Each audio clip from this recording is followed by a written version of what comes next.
Well, this ain't a voice you're used to hearing on the Robinson Sports Network. Good evening, everybody. Trip Keeter, Steve Henson, Heber McMullen here. The Panther Den, Heber Springs, Arkansas, as your Senators continue conference play on, I kind of forgot what day it was. It's a Thursday night, and we're glad to have you with us as the starting lineups are being introduced. So, Steve, welcome back to my backyard. Yeah, that's why you're here. Mr. Heber Springs is here with us, and but don't worry, he's a lady senator tonight. A lady senator. That's right, a lady senator. Okay. For this game, he's a senator tonight. Yeah, wouldn't want it any other way, Didn't really. even have to get voted in. No. So, yeah, it's great. It's great to be back here with you, and just, when I'm broadcasting games in here, obviously it's for the home team and it's over the radio, so it's a lot more speaking to do. Right. I'm a little more less talkative when we're doing a stream only, so it'll be a bit easier on the vocal cords for sure. The starting lineups being introduced, pretty much the normal size crowd that you would expect here at the Panther Den. I mean, this place, once upon a time, as many older gyms do or did, used to get pretty raucous once it was first built back in 2008, 2009, I want to say, because it was a similar situation to Barnhill Arena up in Fayetteville, where the old gym was too small, needed a lot more seats. They built it, and man, this place would get packed and get loud, but well, of course, once I started going to school, everything that kind of changed.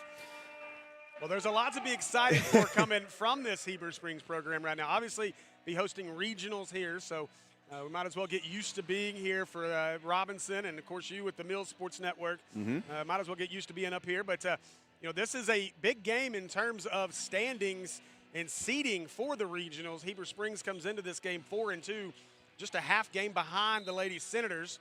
And Lady Senators pulled off a huge upset earlier this week, going into PA and ending PA's 20-game conference winning streak. Huge. And knocking off the Pulaski Academy Lady Bruins, who were state runners-up last year. So Lady Senators, different team this year than what we've become accustomed to.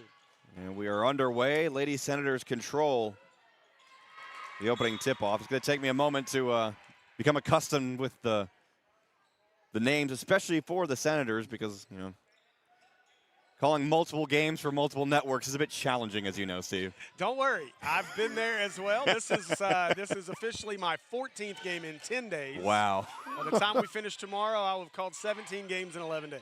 It's training for the postseason. We have a floater on the way, and no good.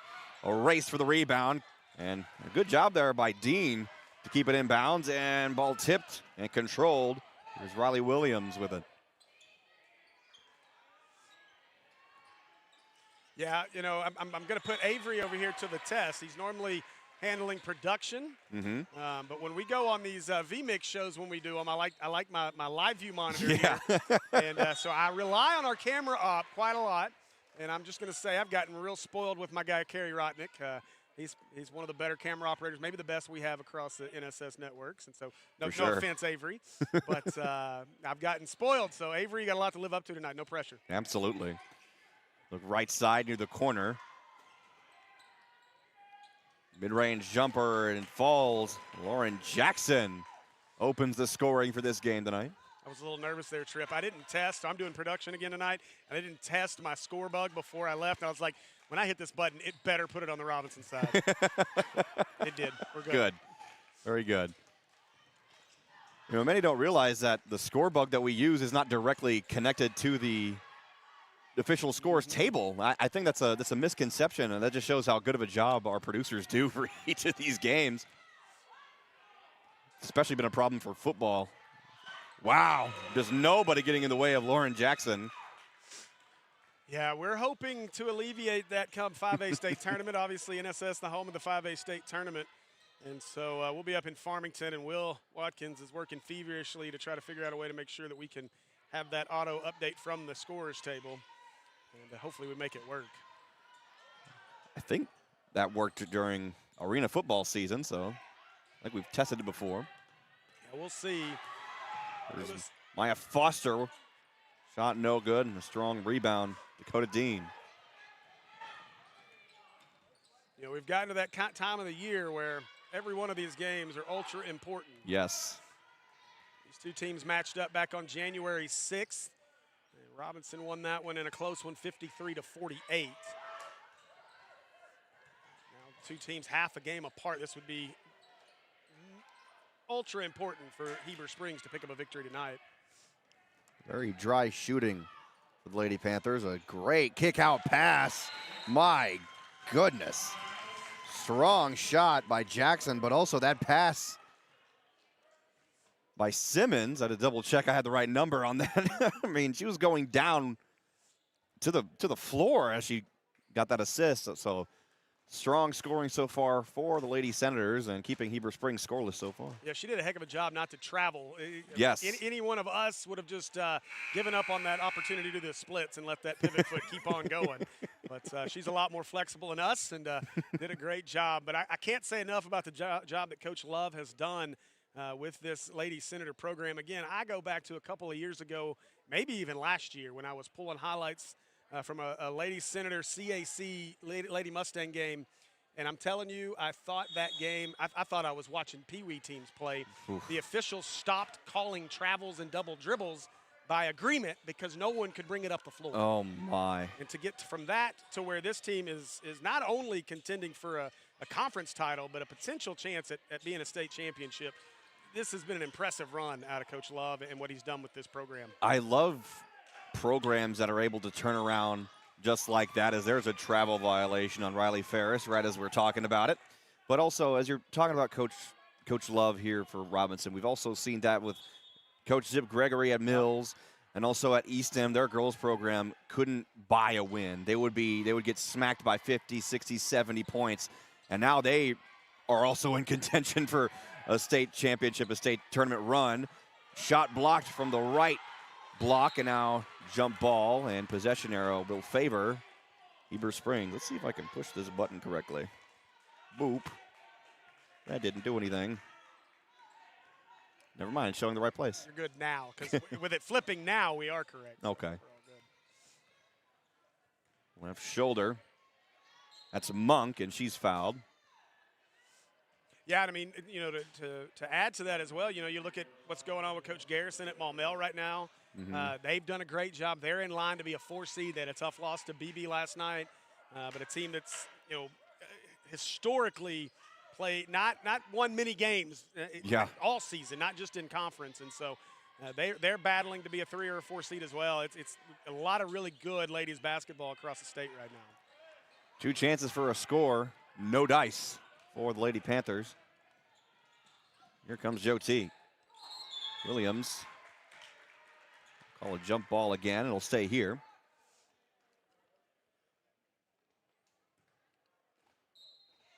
I think. Yeah, once they inbound, it'll flip it. Okay, now we flip it. There we go. I can press buttons. I'm so proud of myself. I know, isn't it cool? Timeout there from Coach Love. That'll be a quick timeout. I mean, score so far, 6-0. You know, all you got to ask for now is just a little more stronger possessions on offense.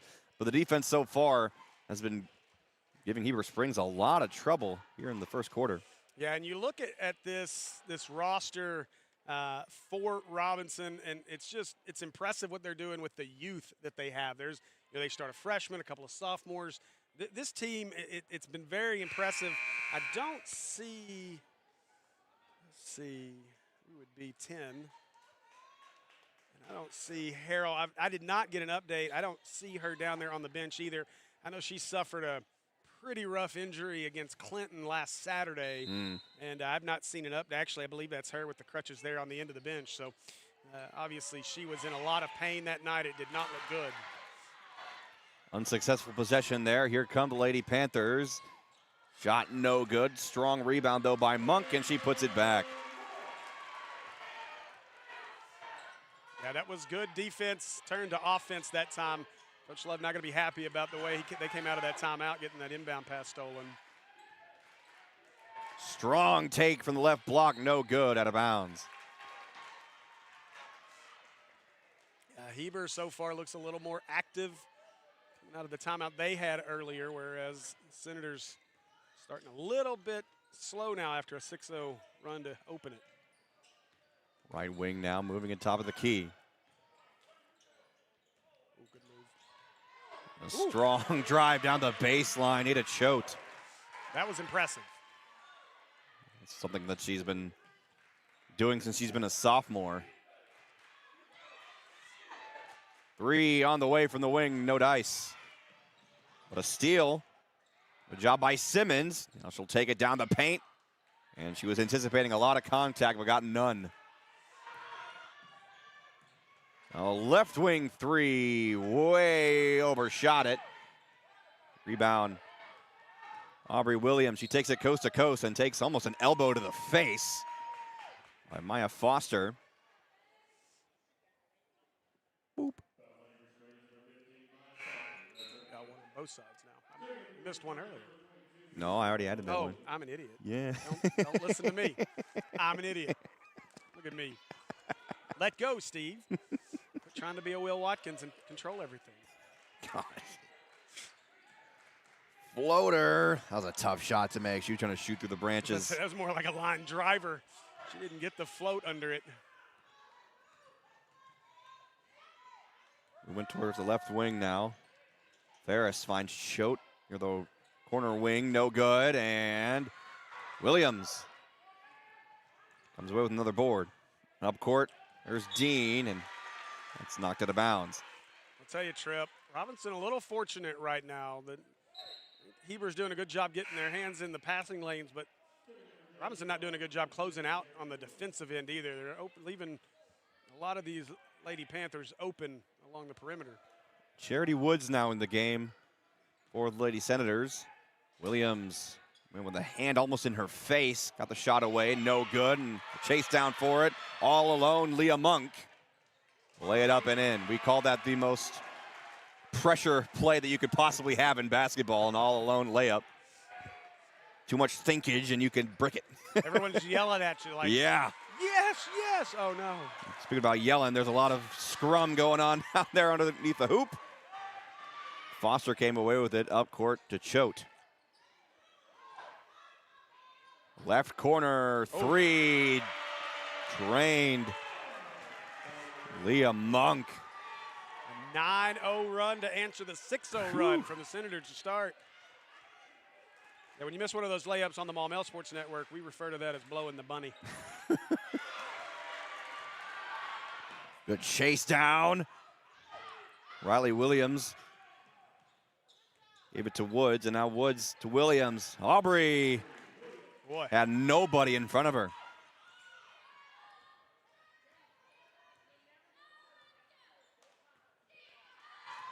Well, this is an easy talking point to make, but with all the snowfall that happened all across the South is why we have these 3 or more game weeks. A good block from Simmons, and now a steal by Williams. Yeah, the one saving grace, I guess, for Robinson really is that Lisa doesn't have a girls program, so they didn't have to play a third. This is just their second game instead of a third game this week. Ah. A little more of a normal week. A good block by Simmons, but the third chance shot falls. I believe that was it at Choate.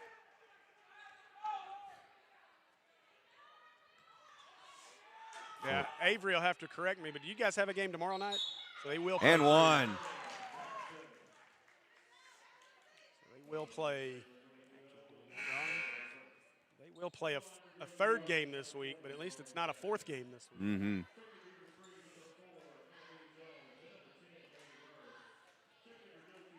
So, Lauren Jackson, a chance for 3 points.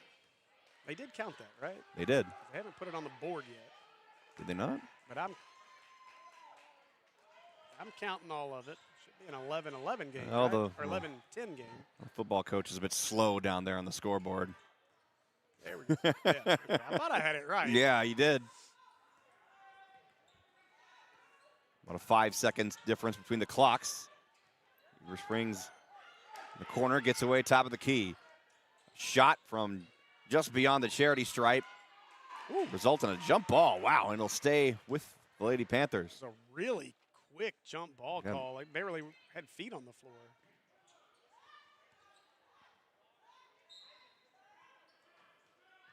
Inbound pass from the baseline. Looking left, block, and up and in, Leah Monk. So 10 seconds now. And they had someone open. It was Cross. And shot for three, Oh! Got it. No way, Riley Ferris. That was beyond Wow. college range, and she nailed it from the bank. Wow. A 16-5 run to end the first. It's a heck of a way to end the first period for the Lady Panthers. Well, what started as a 6-0 run for the Lady Senators ended in that. Yeah, 16-5 is something else. That's an impressive run by the Lady Panthers there, and a big run, obviously, to get them back into this and get this home crowd, what's here, kind of up and going. So an impressive job so far. And the people who want to be here are absolutely here.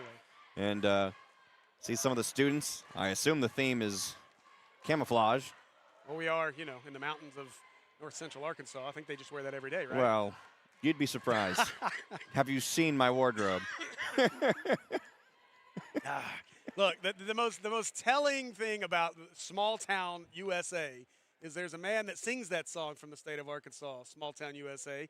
You're familiar with him. You've worked with him a little bit at the Buzz, Mr. Justin Moore. But I've seen the pictures of him with spiky white tip hair. So I know that they don't just wear camo even in Poe in Arkansas. So, It is a personal mission of mine to get Justin to cover a Wham song or something like that. I brought that up during our Christmas show, and I'm not going to let him forget. That would be fantastic. It would. Avery was just showing me a second ago. I think so Robinson plays CAC tomorrow.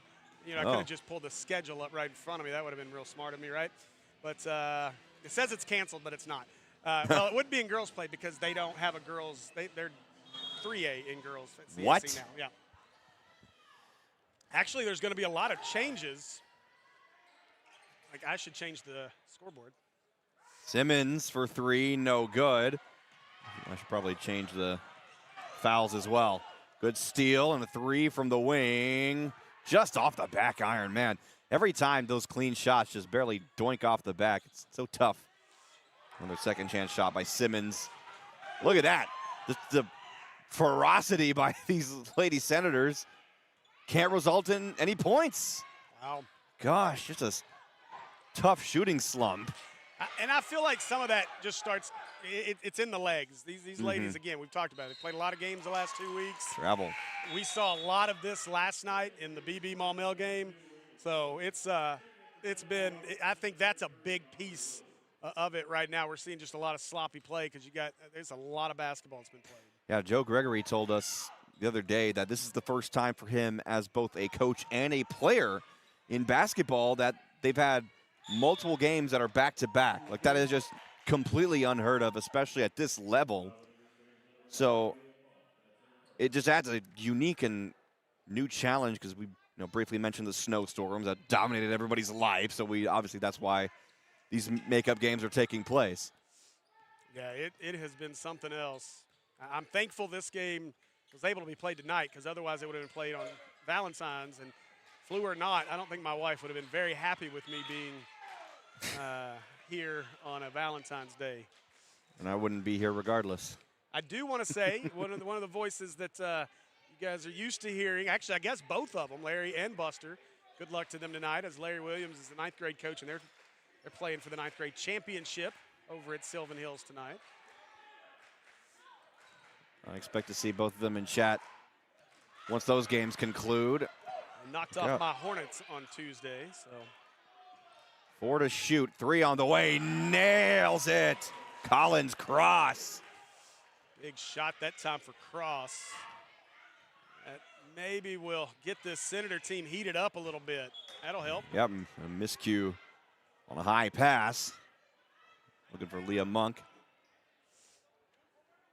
We were talking about the jump ball earlier, kind of giving an official a hard time, but it was funny. I left the Parkview game on Tuesday, Parkview Greenbrier game, and I was talking with one of the officials, and I said, I tell you what, I said we talked good about you all night. I didn't have anything bad to say. He said, well, I wasn't doing my job then.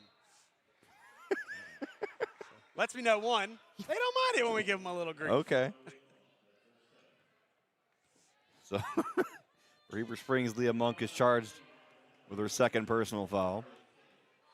And then he turned around and called Mom LBB last night. So I think, is it Cabo's brother? Yep. Who's an official? He Yep. frequently calls. He does 4A a lot. Yeah, Mills games especially. He's almost at all of the games that we call, and me and Deeraw were just being stupid at the scores table, and he was cracking up. Yeah, I like to give him a hard time any chance I get. Good guy, though. 1 point ball game. Heber Springs in the lead.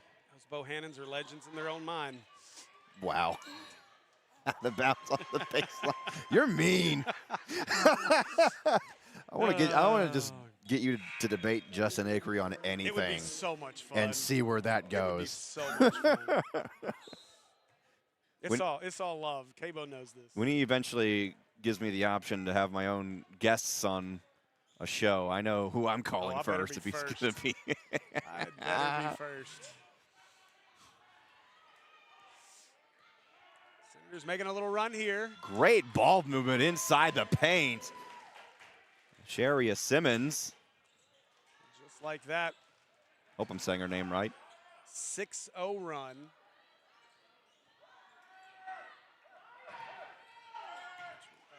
Yeah, Asharia. Asharia. Yep. Someone with a stupid name. I always going to make sure I get everyone's names right. I know specifically because at Clinton, her dad was yelling at the PA guy to make it get it right. I kept hearing Asharia. It's Asharia. It's like, I think we all have it now. We have a girl on Mills whose name is spelled like Zachariah, but it's Zakira. Oh gosh. So. See, we don't really have any hard ones at Maumelle this year. We've got some fun ones like Reese Sharon, who's now known as rejection. Aubrey Williams, who's now known as Reese's Pieces. He is the impetus behind the Reese's Pieces Pizookie now. Okay. Which is amazing, I might add. Free pub for our friends in America. Floater, no good. Second chance shot, that's no good. It's a volleyball match and out of bounds. Yeah, a little early for volleyball. Come on. Gotta wait a little bit for that. It's closer to football season. Is it? Yeah, it is. I never really thought about that until. Oh! Wow, and still got blocked by Simmons. Yeah, because we've had some requests to do it. Senior night's always like right around the 3/4 mark of the football season. Asharia coast to coast and causes a timeout. So now the Senators are on a run. Love it. Yeah, all of a sudden, what is that? An 8-0 run here to open the second. So it seems like this Senator team really is able to start the quarters off well. Now, can they close a quarter off? As they opened the first with a 6-0 run. Now they've opened the second with an 8-0 run. We'll see how Heber Springs answers. They obviously with a 16-5 run to end the first after that timeout they had. So again, as you look at the standings here in conference, PA 5-1, the Senators 4-1, but by virtue of the 8-point victory over PA, they hold the tiebreaker currently over PA for the #1 spot. Wow. Heber Springs at 4-2, and then Morrilton at 1-5. Clinton, unbelievable to think about, 0-5 in conference play. And I know you probably don't have much of a problem with that. I don't care. Yeah, that's that deserves a little bit of. There we go. They could go 0-50 and he wouldn't. And I would not shed a tear. But that was a teardrop shot, Riley Ferris. Man, like her shooting range has only gotten just wider throughout this season because from the very beginning, before the new year, she was shooting a lot closer to the arch. Here's a 3 on the way and a great response. My word, Riley Williams. Yeah, big answer there out of Williams is, again, Coach Gay had the timeout after the first, or after that 6-0 run in the first. Mm-hmm. They made that nice little run. That was a good answer this time after the timeout and the 3 from Heber Springs. Corner 3, no. Now here comes Simmons. Was sandwiched at the top of the key. She got whacked in the eye or the nose. She needs a second. So second personal foul on Maya Foster. Not a shooting foul, though. So. I was wondering about that. I'd love for NFHS to clarify what is and is not continuation. I'd like for them to clarify a lot of things. Well, think yeah. about. We've had some moments, this year where I remember. I think it was when Maumelle played Bryant. Well, they gave a continuation. The dude just he ran 7 steps before he shot, and they gave him shots. Wow. Counted as an and one. Count out for another bucket from Riley Ferris. And then we've had similar situations where somebody just gets straight hacked right as they're going up, and they say it was on the floor. Mm-hmm. So. I didn't see any Lady Panther touch that ball, so. Yeah, I didn't either. But the officials saw it, I guess. They Senator basketball. I didn't see it change direction. Must have gotten a fingertip or something there. It's going to be very interesting once the regional tournament is played here. Mm-hmm. I know a lot of, most of the schools around our, our networks are anticipating that tournament in, was it 2 weeks? Yep. Good catch down there by Coach Love. I will say, I'm very disappointed in our friends at Mills for not bidding. And I'm sure there's a good reason for that. But, yeah. And then I'm disappointed that PA, I'm not saying I'm disappointed it's going to be at Heber.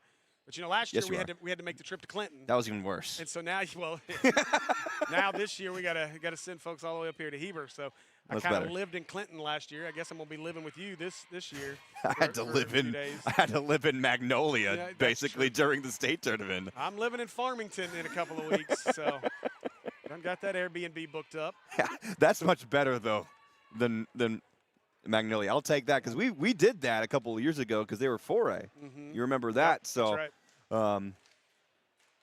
I was told a story from Coach Cooper about that tournament last night. I'll indulge with you about. Fair story. Yeah, I'll indulge with you about that during halftime. But yeah, that's just part of the grind of doing these games. What's a lot of fun about it because I've been described as a creature of habit. Yep. So going to different places every single year is a bit of is an interesting change because my mind has already anticipating staying alone in a small hotel room in Magnolia, which thankfully get to go to Morrilton this year for state for 4A, and then just the ridiculously long drive it took to get here was so painful. It was so bad for you, wasn't it? I know. I know it. Yeah, it was awful. Yeah, let me. I have a bone to pick with the street department folks who are repaving. Was that what was going on up there? I had no idea. Yeah, I was like, why is there this much traffic in Heber Springs, Arkansas? A shot from the logo, but a strong rebound there, Simmons. Give it to Riley again. Just off the back iron. Other offensive board, though. Ripped away, jump ball.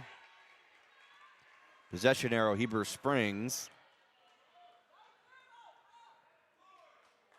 I mean, she just out-muscled for that one. Really?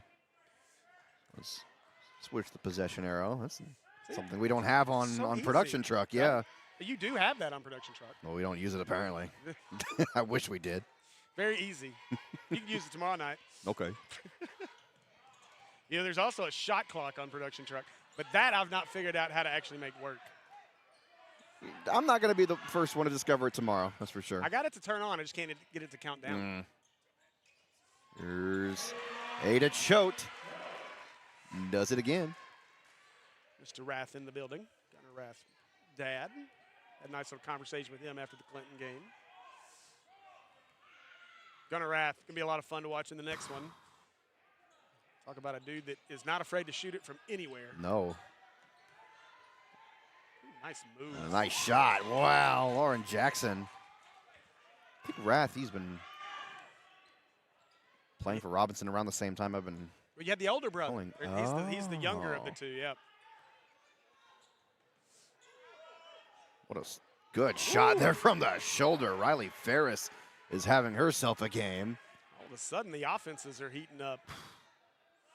I like that. Much more fun than the Super Bowl. Oh, my gosh. If you're a fan of zero risk, that was your game because neither team was taking a risk. Sharia Simmons. And not often you get a game that there was more heat over halftime than the game itself. And a tough steal. pass. And a foul. We're going to pick it up on Maya Foster. She has 3 fouls. Now, judging by memory, that's a somewhat common occurrence for her to get into foul trouble because of how just a crazy good basketball player she is, mostly from her aggression. That's what you want, but got to try to be able to do it in a little more of a controlled manner. You hope the officials you get each night are going to let them play a little.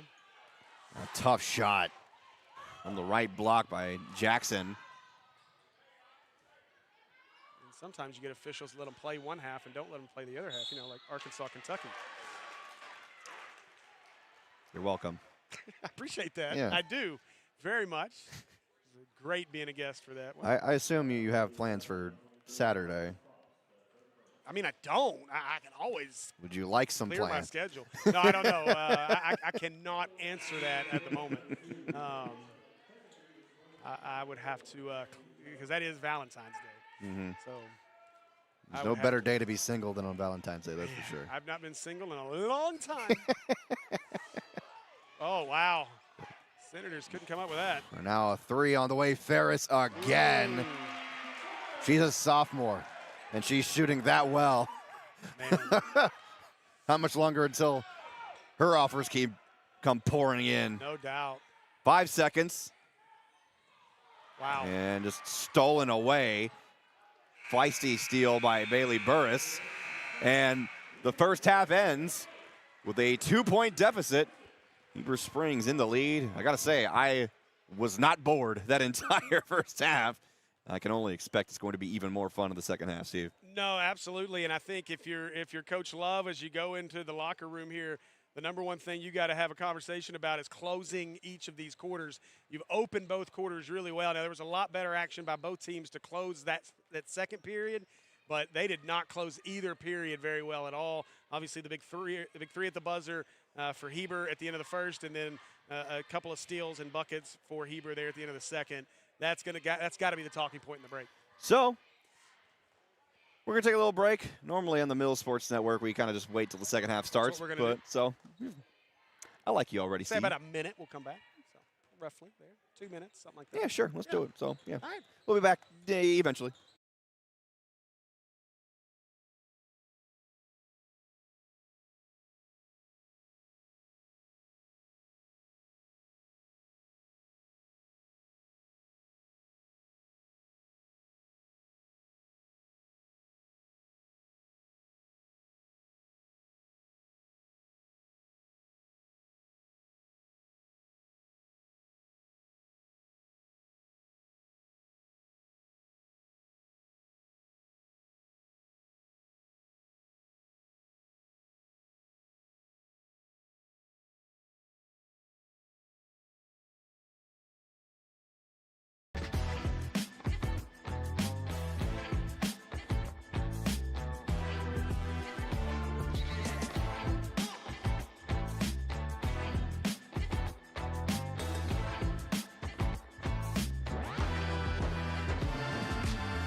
That was probably the shortest halftime break I can remember in a while. It was. Felt quick. It's like a family reunion when you come here with Tripp. Oh, gosh. Yeah. Let me tell you, it was really jarring when Heber Springs and Mills played football at Mills, and it's like everybody I knew was there, but we weren't, here in town. Right. So it was kind of strange to be like, oh, hey, you're here. Oh, where are we again? Well, where we are right now at the Panther Den, and a 2-point ball game. I'll tell you, I had some really bad flashbacks when I pulled in the parking lot because the last time I was here was to broadcast a state track meet. That's right. And that was awful.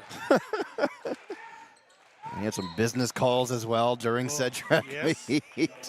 Pretty tough. And then it stormed. It was delayed. And we got Forgot delayed about for that. hours. And I'm calling Bobby Swafford like, do we really have to finish this? You don't. You got to go back. No, I'm not. The great amenities of the old football, whatever it's supposed to be, press box. Man, oh man, Liam Monk. That felt like a statement right there, just going coast to coast. I'll tell you what, this Senator team better lock in. That was nearly a travel. 3 from the corner, way overpowered her shot. My gosh. I don't think Riley Williams knows her own strength. Right.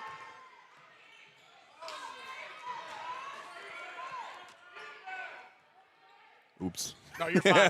It's not up there, and so I had to look, and I had to find it on the table down there in front of us. It's a common occurrence for us. It's nowhere like visible on our end because we're on the same side as the scorer's table. Woo. Riley Ferris continuing the scoring streak, and Robinson is yet to score here in the third quarter. Yeah, switch from what we've seen the last 2 periods. Maybe this means our Senators will maybe finish the period better than they started this time. Simmons got her own rebound, and we'll head to the charity stripe. And while we've been talking about regionals and such, I do want to say if you'd like to help support our crews and getting us to all these regionals up here in Heber, please give us a shout, whether donations or sponsorships. Have your business sponsor our broadcast, please give me a shout, 501-960-2255. We are looking for sponsors. And tell them you're looking for Trip Keeter. That's right. You want Trip Keeter to call all the games. Wait a minute. Not quite what I asked. Got them both. 2 for 2. Now right side near the corner. Around the perimeter now. Foster. He's in near top of the key. Choate will pull the trigger. Wow. My word. Wow. Well, they are on fire to start this second half. 7-point lead now. If I knew how to do math, I would calculate in my head the 3-point percentage right now for Heber Springs. They've hardly missed. Yeah, they've been on fire really since the middle of that first. If I knew how to push buttons over here, the clock wouldn't be wrong. Oops. Strong possession there, finished by Simmons. Yeah, that's exactly what the Senators need to do. Work through Simmons. Let Lauren Jackson get her touches as well, and that'll open some things up. But they are really missing Harrell right now. That's a big piece that they're missing. One of the few. I believe she's a senior on this team. Yeah, the only senior. Really gets a lot of minutes. So tough, too. But a tough steal by Aubrey Williams. Coast to coast. Almost a fadeaway from the side of the backboard. It's a tough shot. Again, you wonder, Tripp, just how much energy they exuded to get that win over PA. There's a lot of times a letdown. That's a huge rivalry for our Senators, too. So, which, by the way, I was going to say, I think the changing of the power structure in West Little Rock is happening right now. Really? With a blowout in football that Robinson gave PA during football season. First time to beat PA in maybe ever. It's been a long time. Wow. And then, a mercy rule beatdown. And now knocking them off and ending their 20-game conference winning streak. And a travel And Lauren Jackson, we called it the Texas two-step. Yep, a little too much dancing. Well, that beatdown of PA is a bit of a preview of what I expect to witness this upcoming fall. I'd say so. Although, I do love getting to broadcast from the top of the press box there at Joe T. It's a fantastic view and just a great spot for football. Hey, and a great steal. Here she comes. Simmons can't get the shot to fall. Ball rolling to the baseline, and a great effort, as you said, by Ella Williams to keep it in bounds. 3 from the corner, no. Chase down for the baseline, but Williams gave it back to Heber Springs. Well, the Senators, that's a golden opportunity lost right there. They fought through that effort of the Panthers, were able to get 2 extra chances at it and just couldn't get anything to go. Zone defense here by the Senators. They swarm, not hesitating to set a trap and a travel. It worked out pretty well. Yeah, we'll see if the Senators can get something going right here. I think part of this could be the legs, but you know, this conference, and you're kind of used to dealing with it too, but it's even stranger in this end because there's, you know, Lisa Academy has no girls team. On the boys' side, we play CAC, and Robinson, they don't have a girls team either. So it's a really weird way that the conference lays out. So you just wonder there's not a lot of consistency as to when you're playing. Right. Now that being said, you know, I was about to mention, you know, the folks at Robinson, you know, if they happen to tune in during football season to the wrong network, they're going to get to hear you a lot because, or at least one Friday night. Yeah. Because obviously the change in conferences, and we're all going to be 5A again. And for now. Yeah, for 2 more years, for 2 years at least. And so, you know, because of that, obviously you'll be back with us. The whole PCSSD family outside of Sylvan Hills will be hanging out in 5A again, so I'm excited for that. But that change is actually going to take place, I've been told, in basketball now as well, as Robinson will make the jump from 4 to 5A in the next cycle. All right. So we'll have, and then you guys will be stuck down there in 4A, I guess, still in basketball. I don't mind. I'd like to have you guys up in 5A again. That was fun. Yeah. And we know Coach Coop can compete at that level. I think we should all be scared if Coach Coop comes to 5A. I'd be scared too. Another miss for the Senators. A foul. First team foul on the Senators here. It's third, but now Senators struggling to get anything to go through the bucket. Just one field goal here in the second half and a couple free throws. Only finding their way into the paint. Shot no good. And another foul. See if this is the equalizer. That's the 4th foul. So it'll be bonus time after this. Oops, I hit the wrong one. You got to clear it and then put it in. There we go, buttons. Yeah, I think what I'm going to do when we get to football season and roll out VMix is this stream deck is going to be with the color, with our color commentator. That way they can run That's smart. the replay side and That's very get the smart. replays you want. Will told me that was a great idea. It's like, what? You mean it? You gave me credit. And a Shay Keener out there saying, go Panthers. Wrong broadcast, Shay. She's a friend of mine, though. Yeah, so I know it. I've seen her on plenty of meals. Few Maumelle. Oops, you've been spotted. There's the 5th. That should send the Senators to the line for 2. The right button that time. And hit your double bonus. Oh. There you go. See how pretty that is?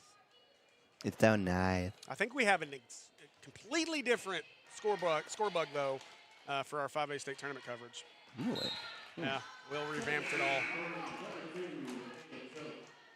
Well, got to go all out for the state tournament.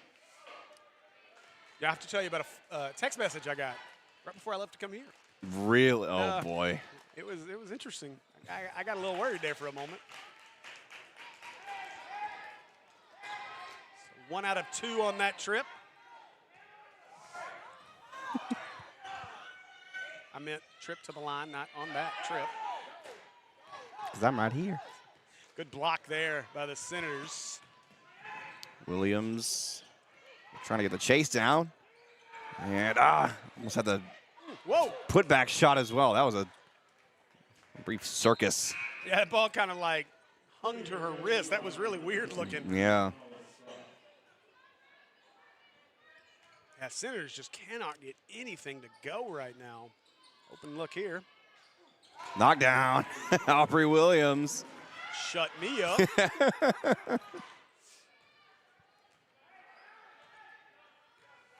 D1 Pat saying, let's go, Joe T. And a steal. Right on cue. Nice steal. Get a closer look at this roster so I can make sure I'm getting the right names. That was Simmons. I've almost got him by just looking at him now. It's taken me, obviously, a few games. Been doing them that much, though. Yeah. I think this is my 4th Robinson game now to do. Corner 3 from Burris. No good. Choate keeps it in bounds, but hits the baseline. Yeah, it's interesting how Buster and Larry just can't make any of these road trips. Just interesting. You had to go to Morrilton, Clinton, Heber. Come on, fellas. Oddly convenient. Yeah, right, isn't it? Actually, Larry was at Clinton with us. Oh, okay. There's no Buster for that one. And then Buster was at Morrilton with me, no Larry. So what's going to happen when the regional's here? What a strong take, Lauren Jackson. Now, Lauren Jackson said, let me fix this real quick. This is my lane. Lowered that shoulder and went to work. Another 3. A rare miss by Riley Ferris, and it's out of bounds. Good screening job over there by the Senators. Oh, I think she thought she inbounded it. And their official said no. Hang on a second.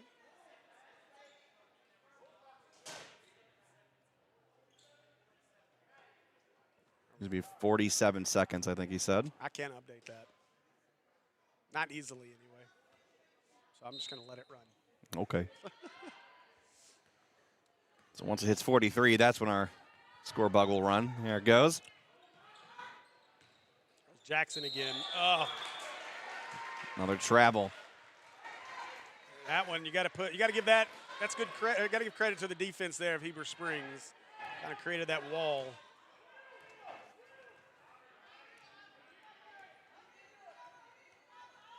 Right side, they're looking to give Ferris another shot, but the Senators have been doing a good job this third quarter to make it a lot harder for her to get some open shots. Got a 3-second difference between shot clock and game clock. 1-3-1 zone here for Robinson. Moving the ball around the perimeter near the corner. Interesting pass. Springs has 5 to shoot, and it's stolen away by Williams. Aubrey is fouled.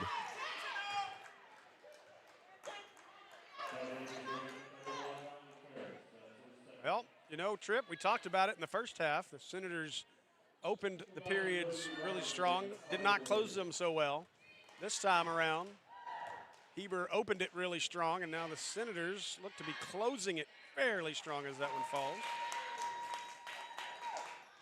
Now built a 2-point lead after trailing by as much as 7. And it rolls in and out. Heber Springs with a defensive board. Can't get the shot just far enough. So it is a 2-point ball game going into the 4th. A very defensive heavy third quarter there. But I liked the defensive look there for Joe T, switching up their zone a little bit, going with the 1-3-1. And they were really targeting Riley Ferris. They were trying to make sure that she did not get any open shots because what happened? I think that's junior high. Oh. That's what they were talking about there. I think they're playing at Fountain Lake at their tournament. That's pretty cool. Yeah, good for them. That's pretty awesome. That's what our Senators are playing for tonight down at Sylvan Hills. So see if they can pull that off as well, since my Hornets were not able to get the job done. I tell you what, though, you know, I've failed in my responsibilities as the voice of Maumelle to get out to some of the junior high and the 8th, 9th grade games. And I got out to that game on Tuesday night. And I tell you what, both of these programs, Maumelle and Robinson, both those programs have some great talent on the way. There's some sharpshooters on the Robinson side, on the boys' side in 8th and 9th grade. I tell you what, Maumelle in that 9th grade game played 3 8th graders. They all 3 are going to play high. They'll probably play as 9th graders next year for Maumelle if they're still there, you know, transfer portal and all. But really, they've got a young man named, his last name is Fowler. He's number 2. And I was sitting with our varsity coaches in the stands, and they were, you know, giving their opinion on a lot of stuff. But this kid would pull up from like the Panther logo down there and shoot it and just swish it. And as soon as he shoot it, I'm like, no, no, no, no. And neither of our coaches would say a word. Kid hit 6 of them in a row. Gosh. From like, I'm talking, I mean, it was outrageous. Steal by Heber Springs. I believe that was Monk that took it away. Oh, and a pass to, to Coach Spencer Gay. Good hands, though, out of Coach. Great personality, Coach Spencer Gay. He's been coaching Lady Panther basketball here for quite a number of years now. Mid-range jumper and a foul. You know, I think that's one of my favorite things to just kind of sit and watch. When we go, any team that comes in, just watching the coaches and their demeanors and how they coach. Yeah. It is a lot of fun. You know, of course, we had BB at Maumelle last night. I was watching the JV game while I was setting up, and I was watching their JV coach. And, man, was he intense, and it was a lot of fun to watch. Especially when you call games at Mills, your only spot is you get to sit right next to the visiting bench. I'm not quite sure of the mentality of that, but it gives us the opportunity to do just that. I think every coaching staff looks at it a little differently. I know when we started doing courtside at Maumelle, the initial plan, they wanted us on the visitor side, but there was an incident that changed that, and so now we were on the home bench side.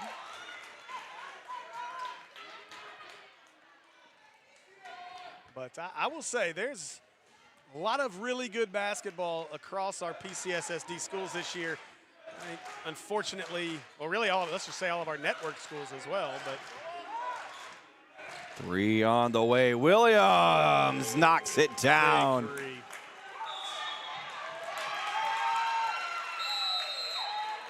What happened there? Nobody came. Nobody was with. Oh, they didn't call a timeout. Nobody was with her down there. It's going to be a full timeout.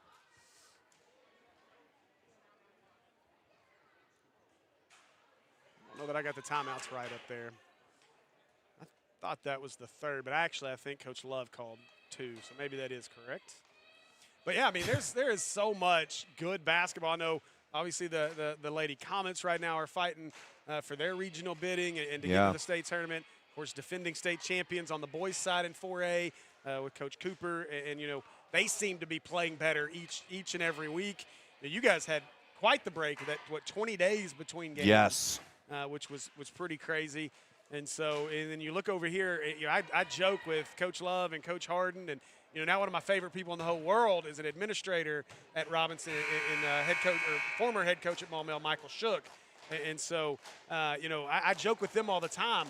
You know, you guys are in like Championshipville right now. Yeah. You just keep winning titles. This is Title Town over here in West Little Rock. You know, obviously the football title, we had soccer titles. Wrestling is going for a title right now. We've got several members of the wrestling team that are going to be wrestling for state championships. You know, the girls team now has been very dominant this year. The boys team is really good. Then you look over at Maumelle, for the first time ever, we could have boys and girls in the state tournament. So, I mean, it's something else across our network and PCSSD schools. Good-looking shot. Just couldn't fall through for Dean. But Dakota chases it away, or chases down Heber Springs and takes it away. We've talked about closing all night long. This is the most important time to close. Strong offensive rebound, keeping this possession alive. 3 on the way. Williams, no good. I was ready to Pizookie that one.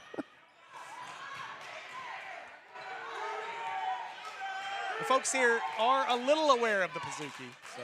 Whoa, just a robbery from Simmons. Dunk it!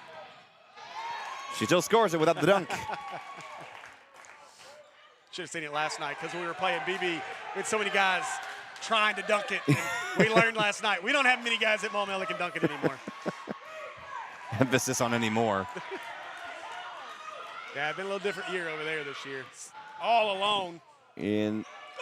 Just right for the left block. She blew the bunny. Can't touch it, yep. Double dribble.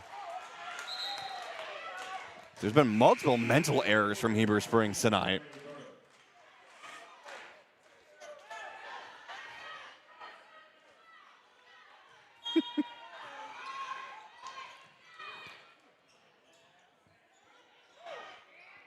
Three from the corner. Riley Williams knocks it down.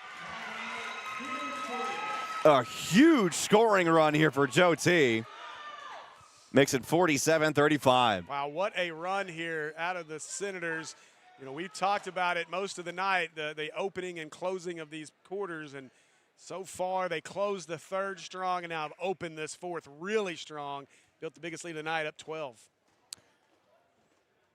I agree. I left you speechless. Really? Yeah. Nothing else to say. Yeah, I'm sitting here just kind of looking at the Heber Springs schedule. And, you know, they've not really had the craziness. You go back to January 20th, they beat East Em 62-54. February 3rd, they played Clinton, beat them 61-33, then had to play on back-to-backs, losing to PA 59-51 back on February 4th. And then on the 6th of February, they beat Morrilton 48-24. Then had about a 4-day break before they had a random game at Salem mixed in there, if that is correct. I wonder if that's a JV game. I don't know. Who That's knows? interesting. Yeah. Lost that one 62-55 before playing this. So they've not, you know, I was wondering maybe the legs are getting to them a little bit, but they've not really been too off schedule. They did have a pretty, you know, crowded run there for about a week there between the 2nd and the 6th. So. Looking left side, and Ferris was left wide open, but she missed. However, Ada Choate chased the ball down, and now it's going to result in a foul on Robinson. Simmons not happy about it, but you're not going to get a jump ball when you've just got one arm kind of stuck between the body and the ball. Foster inbounds the ball to Choate. Ada will float it. No dice, and a strong rebound there by Jackson. Knocked away. A good chase down there, but, you know, much like the Senators were struggling with in the first half, couldn't get anything to go. Heber's kind of gone cold shooting here in the second half. There's Simmons. Left side. Senators taking their time with this possession. Nearly lost it. Floater, no good. Simmons gets her own rebound, kicks it out. 3 on the way from the corner, no good. Another offensive rebound, this time by Dean. She was looking inside for Aubrey Williams. However, Ada Choate stepped out of bounds, so it'll stay here. Wow. Simmons is like a magnet to the basketball. Like it just, every time it bounced off something, it bounced off a shin, wound up back in her arms, bounced off the rim, wound up back in her hands, so.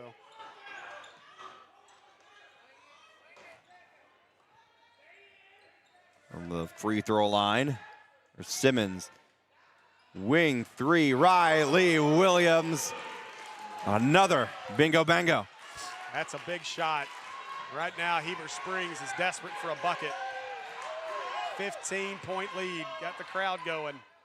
There's their desperation bucket from Leah Monk. We'll see if their defense can continue to cause some havoc. And a steal. Ferris was one-on-one for a moment and one. They're going to call a blocking foul on Dakota Dean. Well, just like that, Heber Springs a chance to get right back in this. was a 15-point lead. Now it can be cut to 10. However, it is not for the moment.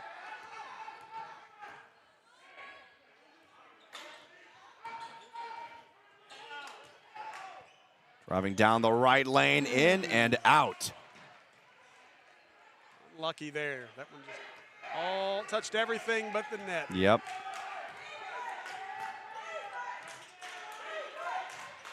The Senator fans in the building making some noise, Wow. but quickly silenced by Leah Monk. Wow. 9-point game. Here come the Lady Senators. And a blocking foul.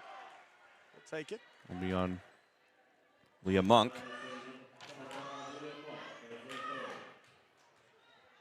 You know, they say basketball is a game of runs. It's a game of trends, too. We'll see if the trends continue what they've been most of the game. There's a jumper. Hit the backboard, too. Still couldn't find the net. Outside of the third, the team, well, really, every period, the team that's started the period hot has ended it cold, and the team that started cold's ended hot. And right now, the Senators started it hot. We'll see if they can stay hot to end it. From near the shoulder, no good. Another foul. Wow, they're going to Are they saying they're going to give her shots? pick up on Lauren Jackson. What are we, is that not on the rebound? Thought so. I thought that was on the rebound. They're saying she was trying to go back up. All of a sudden, a 7-0 run. Substitution coming in for Joe T. Collins Cross back in the game. Checks in for Dakota Dean. Getting a little bit of a blow here. Just 2:51 to play. Now Bailey Burris will come back into the game for Heber Springs. 8-0 run here, Trip, out of the Lady Panthers. Senators got to figure out a way to slow it down and get a bucket on this trip. The Senator just scoreless after going up by 15.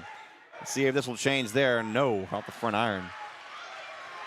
It's something that Heber Springs is doing defensively. They're doubling any time that Simmons touches it. I think that's really been a problem inside so far. Senators are going to have to figure out a way to get inside out, knock down a big three or something here. From the left block, no good. Rebound Simmons. And timeout for Joe T. You may be able to hear it. We've got some extra officials in our stands. So it is great. The passion, we'll call it that. I imagine, For though, real. if anyone ever put a camera on me while I'm at a ball game as not a commentator, probably get a lot of the same. You know, I was giving our friend Mr. Doug Shows a hard time at the Arkansas-Kentucky game, so, you know, I was an extra official. Yeah. I was once caught on ESPN waving goodbye to a coach who got ejected, and now that coach is at the Hill. So one of these days, somebody's going to write a book on that situation. I think it is so interesting, you know, to think just a few years ago, if you'd have said John Calipari's name, I'd have been like, I hate that guy. Now today, I'm like, I love him. He's the greatest coach ever. I mean, I do love listening to him talk. Like, he's just I can listen to him talk basketball all day. oh, yeah. It's refreshing to have a coach that doesn't give you coach speak. Now, he's earned the right to do that with the success he's had, but man. Heber Springs playing this full court press. Joe T trying to escape it. Woo! Wow, Got it off of Simmons. a Wow. lucky bounce off of Simmons' knees. I tell you what, it's like Heber Springs has 20 hands on the floor right now. Yeah. Like, they are in the passing lanes. It's impressive defense. About 120 other officials on this side of the arena do not agree with that call, though. High pass. Ferris comes down with it near the corner. On top of the key, Foster. Uh-oh, that's a dangerous shot, but hit the front iron and one. Leah Monk. Wow. That's disaster. You force a little bit of maybe a rush three. It comes up short, but right into the hands of the Panthers, and now the opportunity for the old traditional three-point play. And remember, Tripp, we entered the first a 16-5 run, and now that one falls off, but another offensive board. My goodness. Burris controlled it for Heber Springs. Wow. It is a 10-0 run right now out of the Panthers. A good defense, though, by Cross.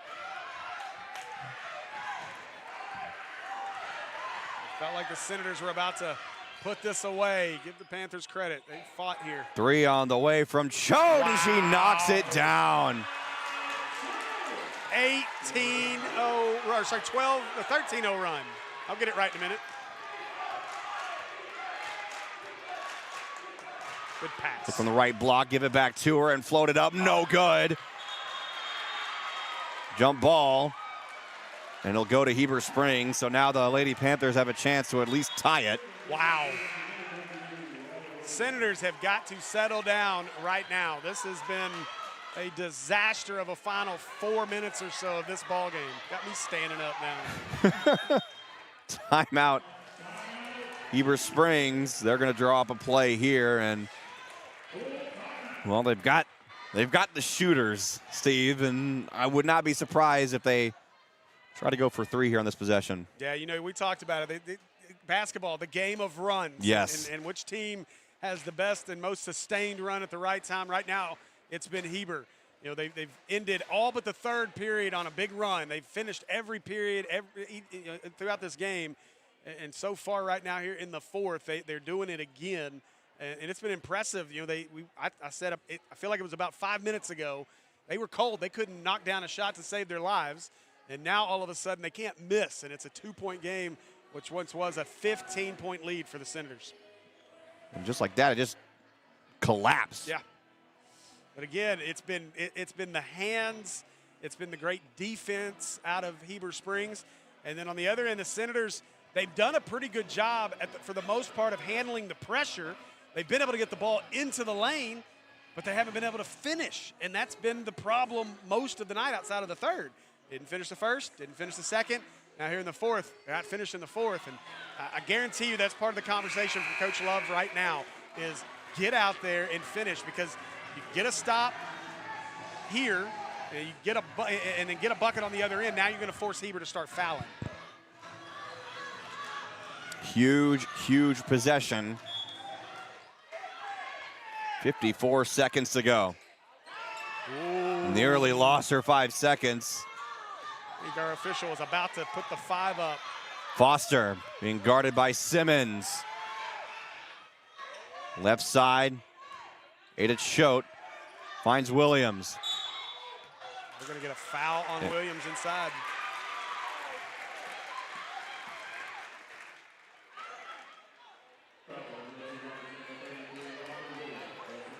So it's Aubrey Williams. He's picked up with the foul. It's her first, but a bad foul because, again, you're up. The last thing you want is to let Heber tie it without the clock moving. That's what they got a chance to do right here. And it is a tie ball game with 40 seconds remaining. A 15-0 run. It's been several minutes since Robinson has scored, since leading by 15. Shot blocked, chased down and fouled. That foul's not the end of the world for Heber, just their third. And a timeout. Man, oh, this is not the direction that we expected this game to go to, going down to the wire. Yeah, and at this point, if you're Robinson, The question is, do you try to hold it for the final shot? There's no shot clock at 27.8 because of the foul. So do you hold it, which in that regards you risk, with as pesky as this Heber defense has been, you risk a ball getting tipped out and something happening and Heber getting a chance at the final shot. So I think if you're Coach Love here, I'm drawing something up, getting Simmons or Williams go into the basket here and try to get an easy bucket. If it's not there, kick it out for 3. If that's not there, then reset and maybe get a chance to take the last shot. But I think I'm going to go for a pretty quick one here just to finally get a bucket to make you feel good, because I don't know that this team feels very good right now with the way the last 5 minutes have gone. Got to keep their composure here with just barely over 27 seconds to go here.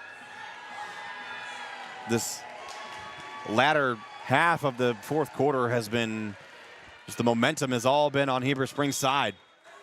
Again, 15-0 run. So here we go, 25 seconds. I'm a little surprised with 2 fouls to give here that Heber's not up face guarding and at least making it hard in the passing lanes. Simmons with 10 seconds. No movement. Love was begging for that screen. Simmons, 3 seconds. She's going for the last shot of the game, and overtime. Wow.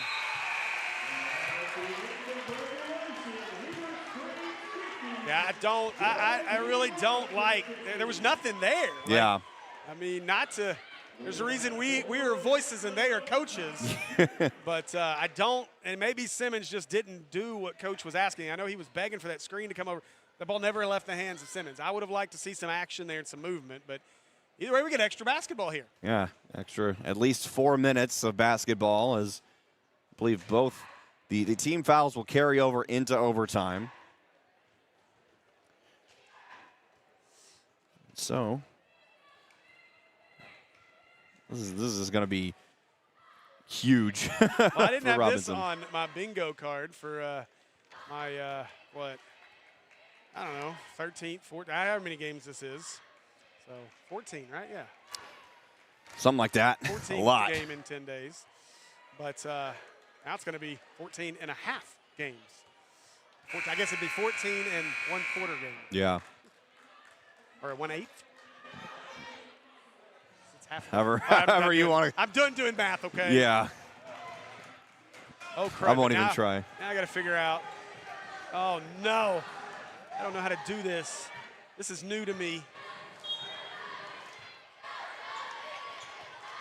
Uh-oh. Well, free basketball starts now. Robinson controlling the opening tip. Aubrey Williams, shot no good, and Heber Springs might have gotten away with a foul.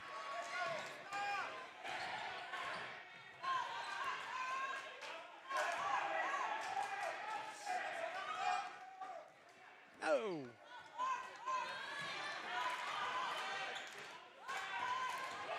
Choate. And an offensive foul.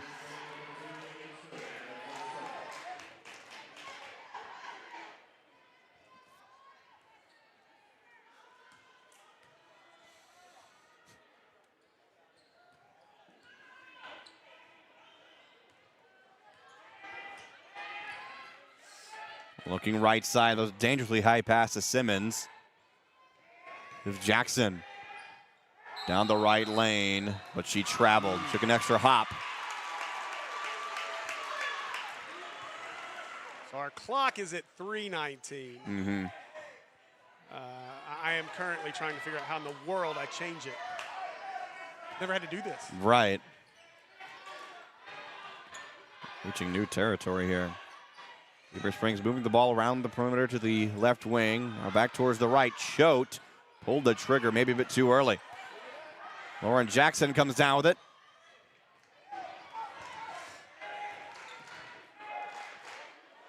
And a steal.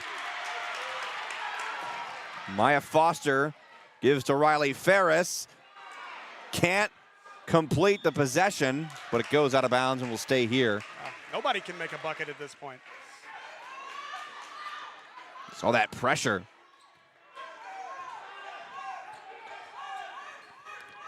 Inbound at Choate, and she can't score. Heber Springs controls the rebound.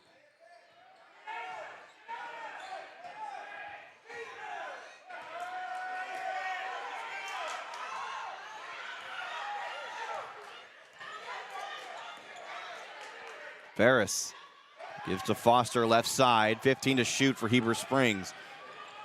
Choate lost it. That is a big break for the Lady Senators, and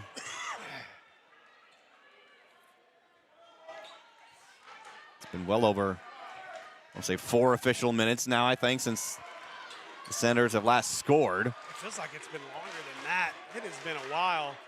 I have to go back and look. It has been a long time since we've scored. Williams, left wing. They'll try to close in on her. Senators move the ball around the perimeter, now inside towards the right block, and another travel. Oh, the Robinson fans not happy.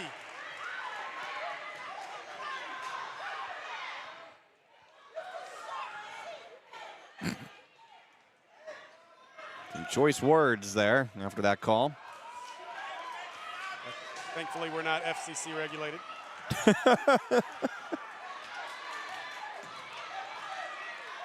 Foster slips away, gives the left block, and there's the opening score of overtime. Bailey Burris. And a foul on Heber Springs.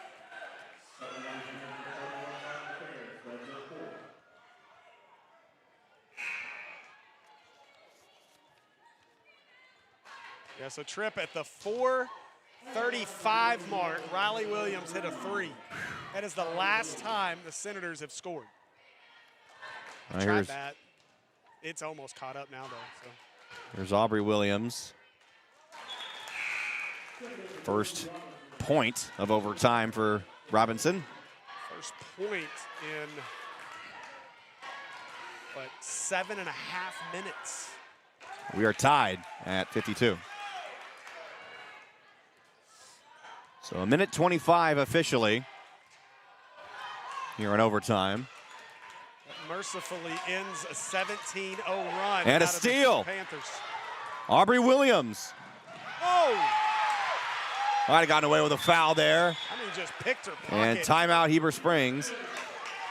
I'm a little surprised they gave Coach Gay that timeout because I didn't think there was possession. That should be the final timeout for the Panthers. I believe the Senators have 2. I think I hit the button and couldn't get it to light back up. Yeah. So, but I believe the Senators have 2, but I believe it's the last timeout for the Panthers. We're letting our scorebook clock run here as a full timeout, trying to get it to catch back up to 110. Yes, 110 to play. I'll have to figure that out. That's a piece I've never had to mess with. We're just used to it having it only be 8 minutes, so. Oops. Now I hope I didn't mess it up because I changed it from 8 to 5, trying to get it to 4.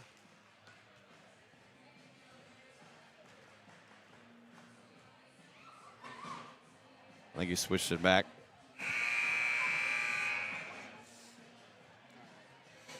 I'm just hoping that fixes it for the boys' game.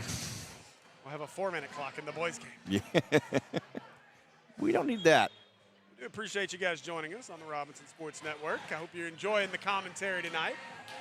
I know it's no, as I call it, our poor man's Manning cast with Buster and Larry. I was told the other day, I said, they don't really call a game much, but they do a lot of coaching. Yeah. And it's what you expect, though. I mean, they're both coaches. Down to the final minute. Choate spins away, tries to float it, but is blocked. I think Riley Williams had the block. Lauren Jackson muscled that ball away inside. Drive inside, way overshot layup. They're going to call a foul officially. One official nearly called it a jump ball. The other called it a push foul on Ada Choate. Heber Springs fans agree. I'm not sure if anyone agrees with anything that just happened. Either way, Senators a chance to take the lead. There it is. Still without a field goal in 7, almost 8 minutes. Tough, only 1 for 2. So it's a 1-point lead for Robinson.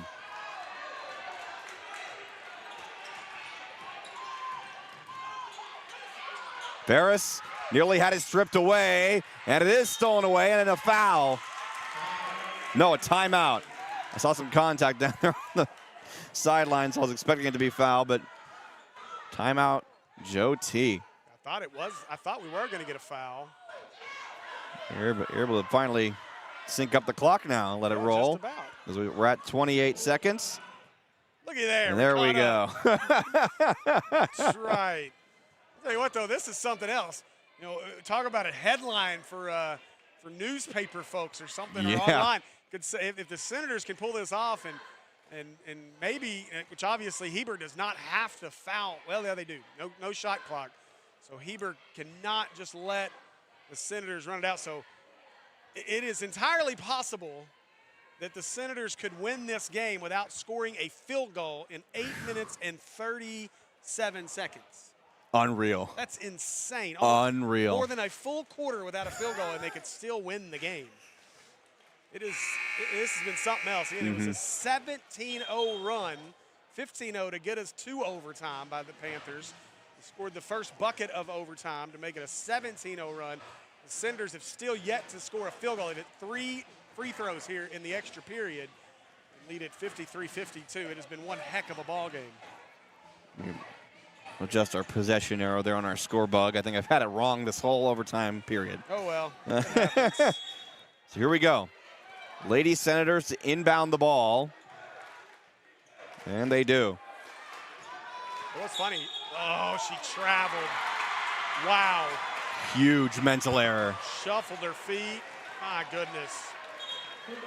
Now, on the other side of things, Heber Springs, the article would be written that they went on what would be about either a 19 or 20-3 run over the final 8.5 to win the game.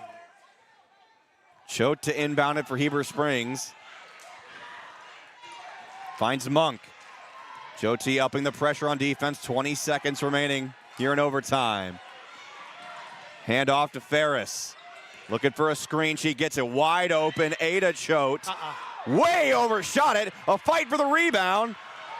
And Dean came away with it, and she's fouled by Riley Ferris, and Dakota shaken up. Dakota Dean is hurt. Oh, she got poked in the eye. To tell what happened on the chase down, there were hands everywhere. And you know, I mean, that's what it looked like. Maybe she got poked in the eye. Yeah. And you know, obviously, when the ladies are out there on the court, there may be a little more nails to have to contend with. A little more ouch. I've always wondered how these ladies do it with all that hair. I'm more impressed by the ladies, though, that can tumble, the cheerleaders that tumble with all that hair. Oh, yeah. I keep waiting on one of them to grab that ponytail as they tumble on the court. So Dakota Dean, she went to the free throw line, but she will not be shooting. I believe that's Collins Cross. As the trainer takes a look at Dean. So they got to choose who they sent in to shoot. You can see the Heber Springs coaches are really interested in what's happening down here on the bench as the trainer is taking a look at Dean's eye. I don't know what Dean's percentages are. Now there is a question. I'm curious. I am curious on this ruling because if she can continue, we had this happen a couple of nights ago with Maumelle when we had our leading scorer got hurt right before halftime and we had to send somebody in to shoot free throws. Oh, in and out, no good. 2-point lead. 3 seconds for Heber Springs. Choate for the win. Oh! Would have made this place explode. But Joe T. Robinson escapes overtime, as you said, without scoring a single field goal. Only with 3 throws did they win in this overtime period. Wow, what a finish. I tell you what, it's a good thing it is 7:32 and the bank was not open because that half-court shot was right on line. It was just a little shy of the bright spot of that square. So what an effort out of both of these squads, Tripp. Obviously, you being a Heber Springs guy, you had to like what you saw out of the Heber Springs ladies and what fight they had, a 17-0 run to force overtime. And like you said, Senators without a field goal over the final 8 minutes and 37 seconds, but still somehow walk out here with a 2-point win.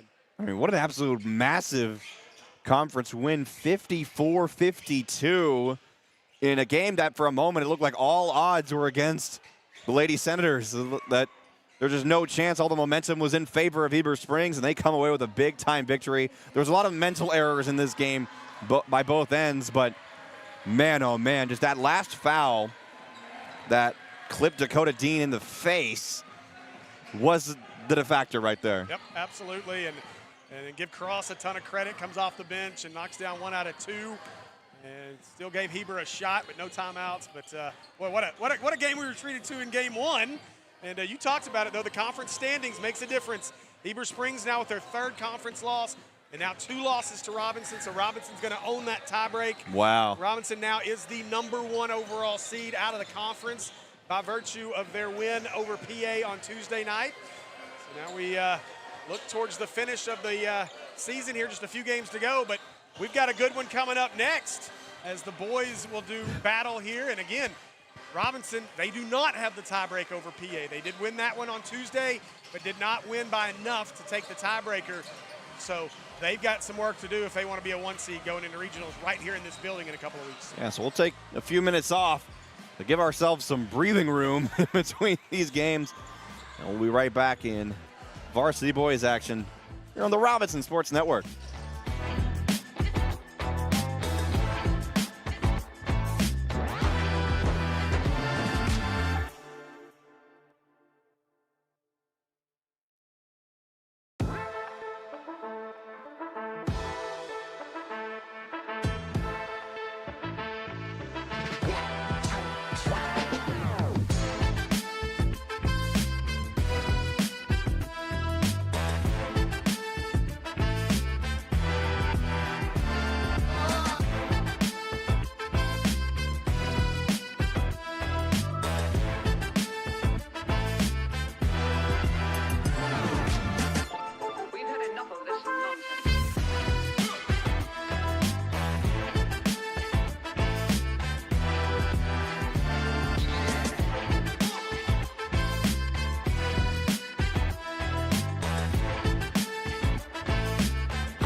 Well, that was exciting. Yes, it was. Goodness. Now we get to move on to senior boys action as your Senators are being introduced on the court right now, and I'll reassess our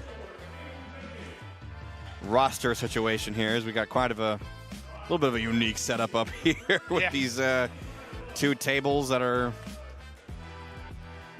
well, they're better than no tables, I guess. No, I got about halfway here and realized, crud, I didn't grab my table. And then it got here, I was like, you know, round tables will work. Yeah. So, I'm wondering if the breath has been knocked out of the Heber Springs fans here after that. What definitely was a gut-wrenching loss to the Lady Senators a moment ago. It was a 2-point victory for Joe T. Robinson in overtime, and the Lady Senators did not score a single field goal to get that victory. It was all through free throws.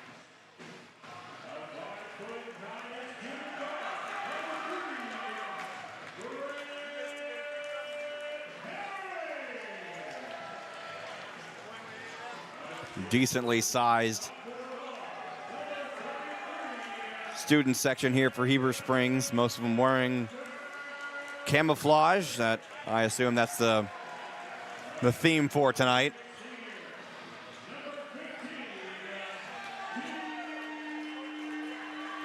So Heber Springs, led by head coach Tony Davis, is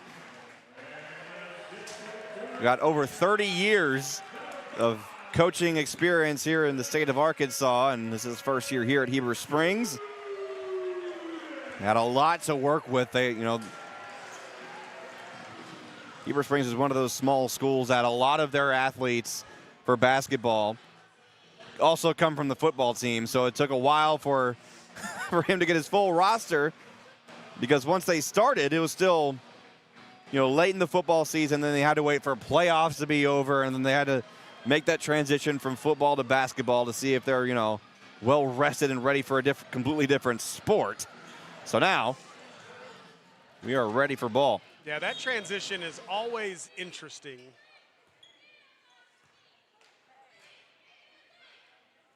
Opening tip is away, and Heber Springs controls. We're having a little latency issue with our internet at the moment. Oh, so boy. Just bear with us a little. Speeds are not great here. I did remove all of our around the network stuff, so that's not dragging any bandwidth down, but getting a little flashing going on. And a steal early in the game by Robinson. Macon with the steal. Now a look inside, shot no good. Rebound Heber Springs, Seth Dudek. A long pass, Jacob Kirkpatrick with a pump fake, and he misses it from right in front of the rim, but Keith Hurst completes the job. That was a good play there. Let his man fly by. Hewitt, red-headed machine out there. Took a flying leap. Here's Burns, knocks it down from top of the key, silencing that student section right behind the goal. Yeah, good to see Caleb Burns getting things started early. Kirkpatrick controls it, gives it near top of the key to Herring. Look mid-range, Dudek. Seth Dudek, shot no good. Rebound, Macon. There's Burns. Mr. Jackson. He'll pull the trigger. No good. Somebody had asked in the comments what happened in the River City Championship game. That game is not until 8:15 tonight. So Really? Wow. once we get some updates, I'll let you know. I'll see if Larry can update us, but I'm sure he will not be looking at his phone. Doubt it, yeah. The other action should be, hey, Mills and Whitehall played for the 8th grade title. So. Huh. Did not know that. Whoa, a strong attempt for a steal, though, as a foul on Braylon Jackson.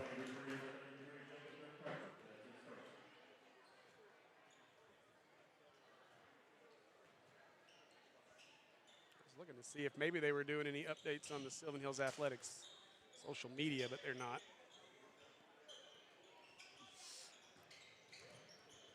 Kirkpatrick from the block, kicks out to the wing. 3 on the way, no good.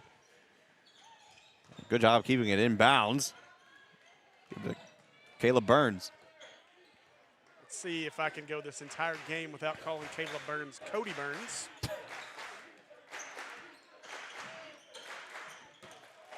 A smart decision there to give it to Hewitt. Can't get the shot to fall. Some ugly shooting here in the first 3 minutes of the game. Look inside, right block. And Red Herring gives Heber Springs a 1-point lead.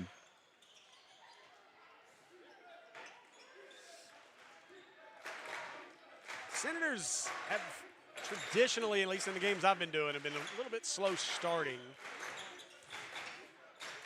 Drive inside, blocked. He was double teamed. Now here come the Panthers. Dudek kicks out left side to Herring. Driving it down the baseline, kicks it out to the wing. Kirkpatrick for 3, no good. Strong defensive rebound by Braylon Jackson. And you were talking about, oh, nice pass. And all alone, Joe Hewitt. Yeah, you were talking about the transition from football guys. Obviously, Robinson with the state title in football, and a few guys they had hoped would be contributors on the basketball team didn't make it. So that's kind of changed the way that Coach Harden's had to handle this team. I bet. Deuce Williams so banged up out of football and was not able to make it over to basketball. Hakeem Frampton hits the portal and heads down to Texas. So a shooting foul. Heber Springs. It'll be on Red Herring. To see Aiden Macon at the line. Aiden Macon's got my favorite shot. It's such a weird release. A little clutch. Yeah. But it works. Meant to juke you out or something. Kind of wrath in the game now. He's got a pump fake by accident. Whoop.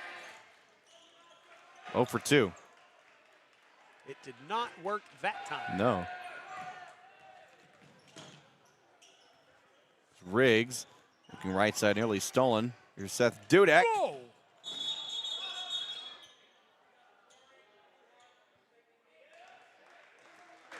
What? I'm not 100% sure what. Flop warning? Oh, a flop warning. Okay. That makes sense. I've not seen many of those called. No, I have not either. That's new. I think that was a point of emphasis last year, if I remember correctly, and it was called quite a bit early. And then I think that's the first time I've seen it all year. There's Rath, shot no good. Hurst with the rebound, looking up court to Herring. Seth Dudek, and nobody got in his way. Yeah, lane parted there. Coach Harden not going to like that. That's a flop, though. And a blocking foul. We'll send Joe Hewitt to the line. I'll say this. I think if there should be a flop warning, maybe should have been one there. I think the flop is what created the foul.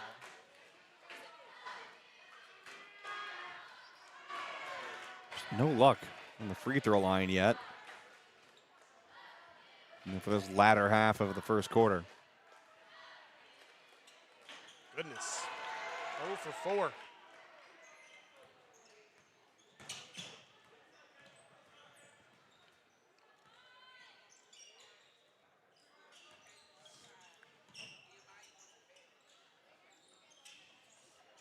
The ball to the left side, now back near front court. 15 to shoot. Drive inside the paint, he's fouled.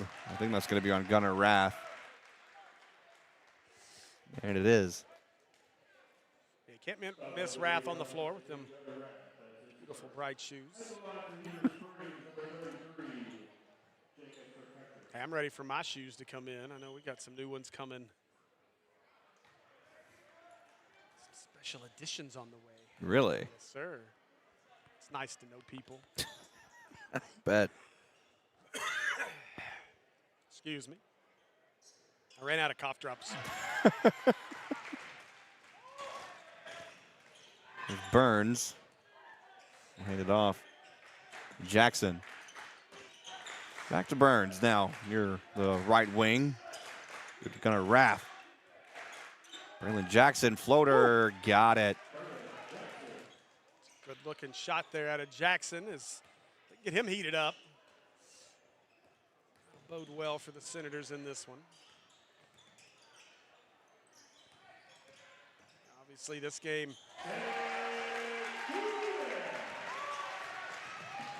big in the standings. Morrilton pace in the conference at 8-1. Pulaski Academy at 6-3. The Senators at 5-3. Clinton at 4-4. Look at the no wow. out. I think Burns might want to look next time. Trying to, I guess, some trickery there. He was expecting to catch Rath in the corner, but he wasn't there yet. Well, and it was a no look. I think he was looking, he was trying to fool the Panthers there, and his pass was a little wide of its mark. And a steal. Immediate foul on Seth Dudek to stop Braylon Jackson from going on a run. This is the Senator team. They've won 3 in a row since losing to Morrilton back before the snow break.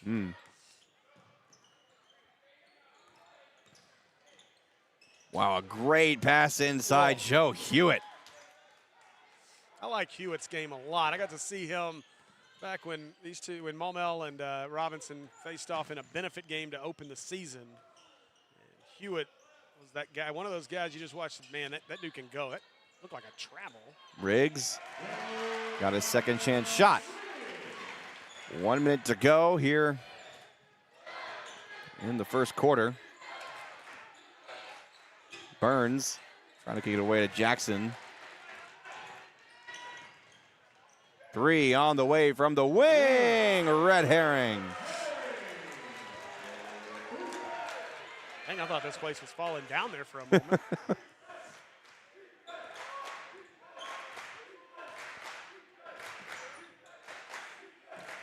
3 straight victories for the Senators since the snow break. Good shot there, Jaden Smith. Wins over Lisa, Clinton, and PA, all on the road. Now, tonight here at Heber before hosting CAC tomorrow night. And wrapping up the season at home with Morrilton and Clinton. Busy week this week for Robinson. So a half-court shot to end the first. It's a 7-point deficit. Heber Springs with a pretty decently sized lead. Not something that Robinson was expecting going into this game. Yeah, no, that's a great start if you're Heber Springs. Not too surprised right now with Robinson right now. Obviously, this is what they played Saturday against Clinton. Of course, had to play PA earlier in the week on Tuesday. Now their 3rd game, technically, of the week. They'll have their 4th game of the week tomorrow evening against CAC. So this has been a team, though, that has started slow quite a bit. And so I'm not completely surprised at how this has started.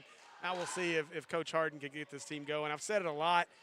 You know, I remember when we were at that benefit game, I think it was actually Michael Shook, who we see his beautiful bald head down there in the first row. You can see it just above your score bug there. But Coach Shook, when he came over to watch that Maumelle Robinson game, you know, he was asking about Robinson. And I said, one of the things with Coach Harden is he has always had a great way of being able to get his teams, if they're going to be good, they're playing their best ball when they're supposed to at the end of the season. You start to see them get on those runs. And we're starting to kind of see that, obviously, with 3 straight wins, looking to make it 4 here at Heber tonight.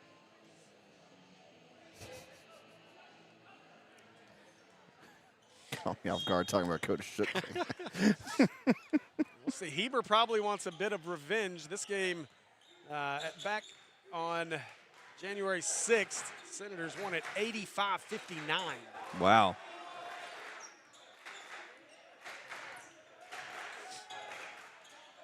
Here come the Senators. Woo. Knocked away. Look out. Here's Josiah Riggs. About 3 chances to score. No good. Rejected by Hewitt.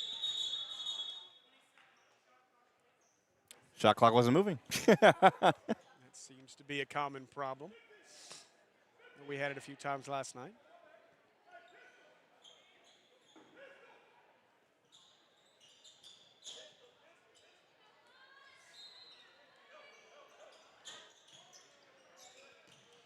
That'd be quite the matchup. Asnick saying that they have to play Mills in the first round of regionals. Who would? Oh, Heber would if they get the. So these two will be crossed from each other. If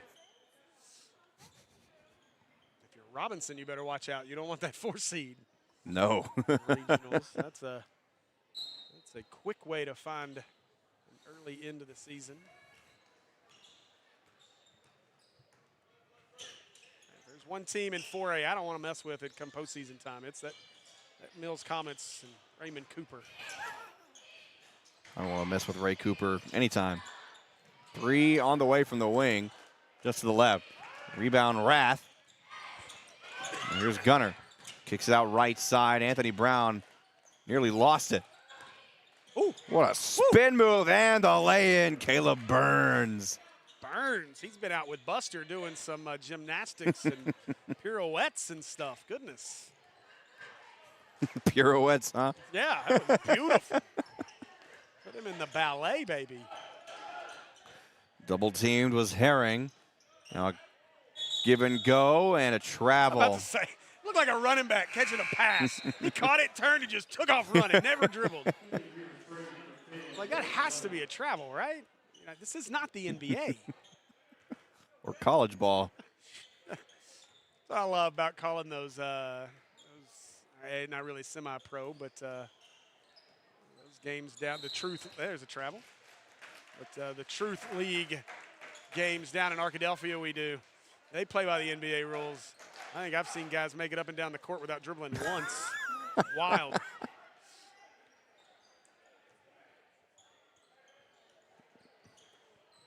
No, how often do they play those games?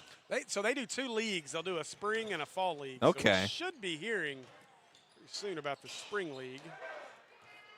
I was pretty excited. Woo! Papers flying. And Brown walks. Well, we are just traveling all over the place. Yep. It's a long drive up here. That's not the travel we're looking for. Nope. Ain't that long of a drive. I mean, shorter than Clinton, but still. Yeah, you get used to it after a while. You know, it was a few years ago, I remember Robinson played up here, speaking of weather, and they did not reschedule the game.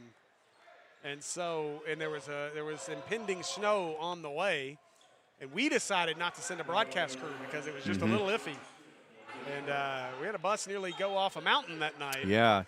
I think they just called the game off at some point mid-game. I think you're right. I think you are right, and I think Robinson ended up getting a win out of it because they had to call it early. Might have been called at halftime as well. I'll have to look back into that. But yeah, I forgot about that until now. Yeah, I thought about that right before we had the snow because we had a lot of teams thinking about still trying to play that Friday night. And I'm like, there's no way we're going to play Friday night. Good steal by Anthony Brown, and can't complete after going coast to coast. Yeah, like you, Steve, a lot of Senators were expecting a foul call. It seemed like everybody, or there was like action just kind of stopped. Yeah. I think everybody thought there was going to be a whistle.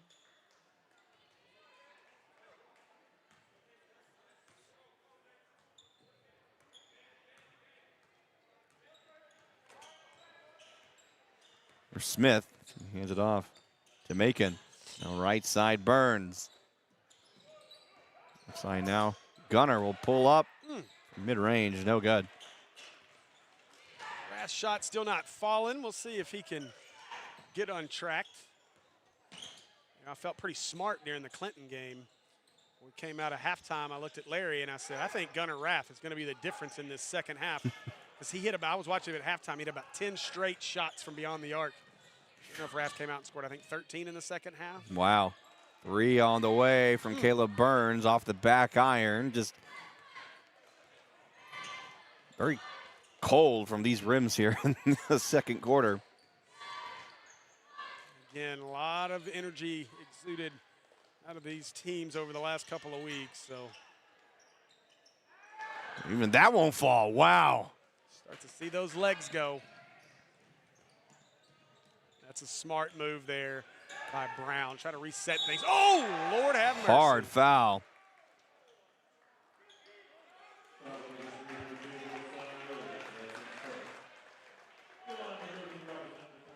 Josiah Riggs picks up his first foul as he ran over Caleb. Free pub for the folks over at Riggs Cat in Little Rock. He looked like one of them tractors running through that guy. You didn't like that one? I didn't even know that existed. Yeah, man, Riggs Cat. It's right there. It's, I'm not sure that there's any relation there. I only know because I sold a house to the guy that's like the CEO of that location. Good offensive rebound here by Smith, and Jaden floats it up.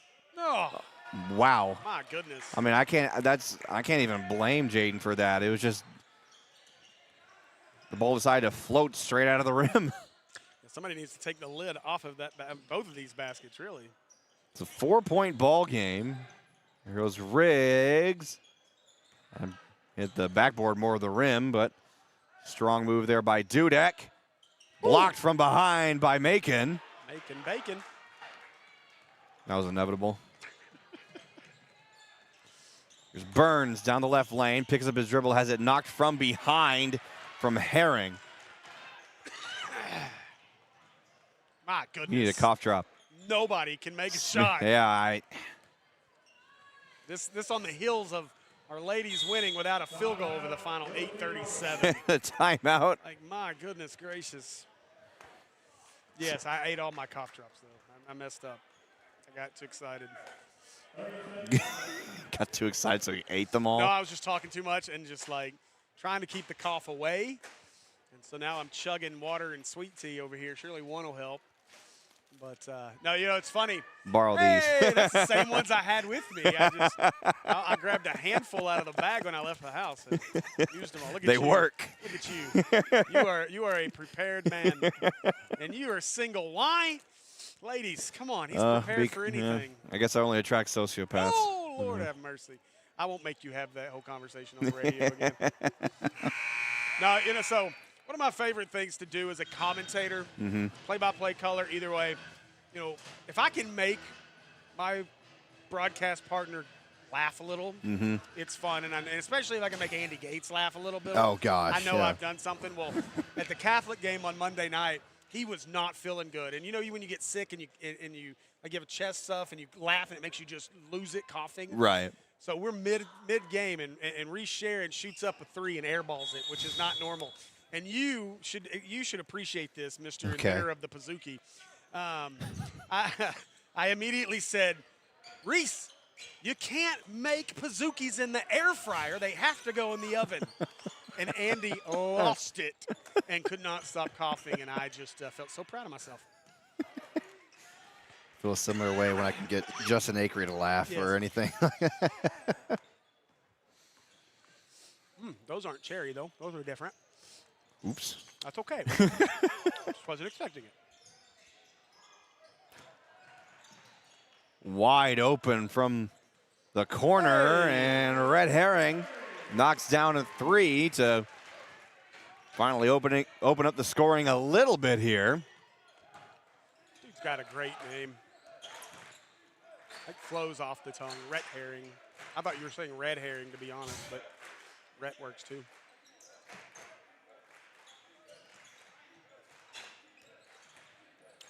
A little Smith. push off, yeah. Ah. Yeah.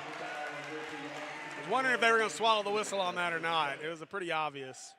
Get that forearm extended, they're going to call it.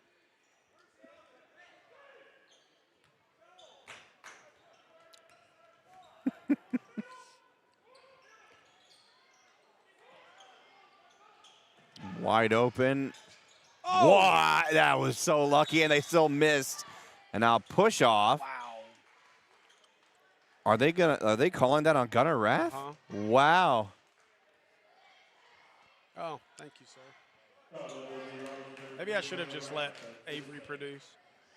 Oops. Yeah, you're right, though. That was a crazy lucky bounce. It was a great play of Senators to knock that away right off the backboard into the hands of the Panthers, and now a chance for, man, or not, as no one can get anything to go through that little orange rim. So Hewitt is back in the game. Caleb Burns as well.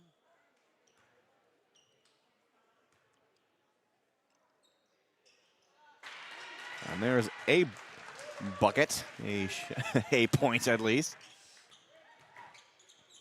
8-point lead here for Heber Springs. Oh, No call there. bodies hit the floor. Yeah, I think they kind of let him play a little bit there. Some dominoes going on down there. Like one went down and then like, all right. For real. Touchdown pass to Dudek. He looked like a wide receiver catching that on the run. I would hate to see the field goal percentages after this game. I don't think I'll look. That was, man, you could just tell there's just some fatigue on the court here. I think neither team shooting at their full strength, really. There's Kirkpatrick. And he throws it away to Joe Hewitt. Hewitt will not go for the fast break. Instead, Oh, good pass. instead Caleb Burns will dish it out to him. That was a sneaky good little pass by Burns there. Looked like he was taking the shot. And timeout.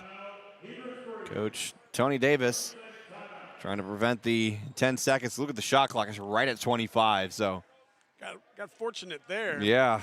You know, we were talking about these two teams and kind of directions that they are headed. Obviously, Senators have won 3 in a row, but this is a Heber Springs team that has lost 2 of their last 3, with losses to Pulaski Academy and Morrilton. But then, of course, the top of the conference, their only win was against a woeful Lisa Academy team, 72-49. And then they'll finish up the season themselves with games at Bigelow, which is strange. Oh, yeah, what a random place to play. At PA, and then back-to-back against CAC to finish the season.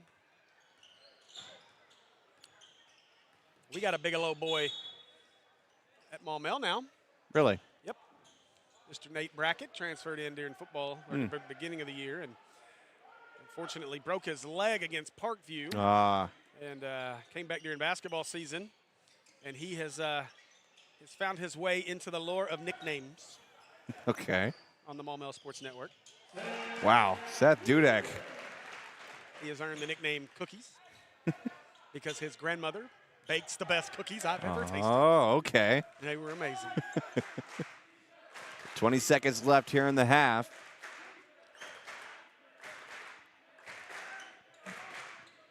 Senators with a chance of a little momentum going into the locker room. 10 seconds.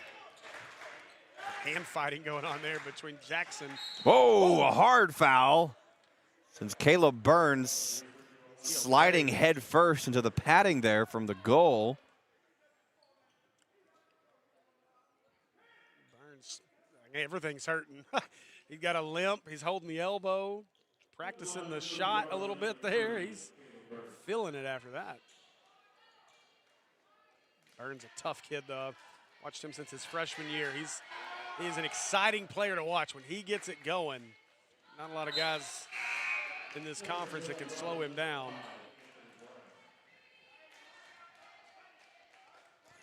Anthony Brown checks in real quick. Until my voice is going a bit now.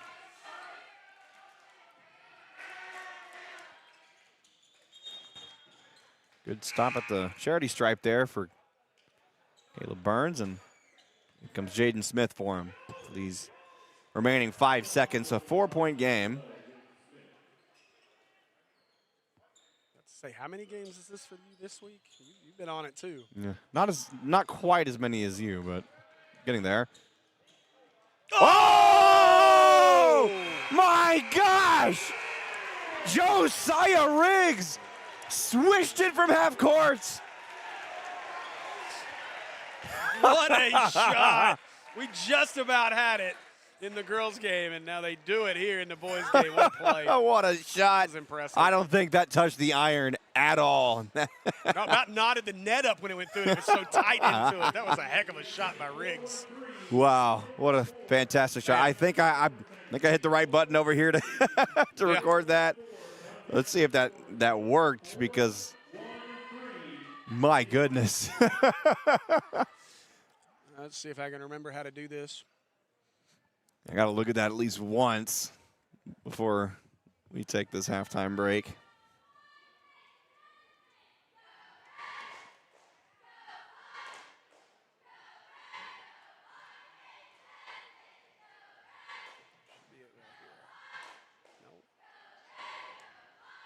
Working it out.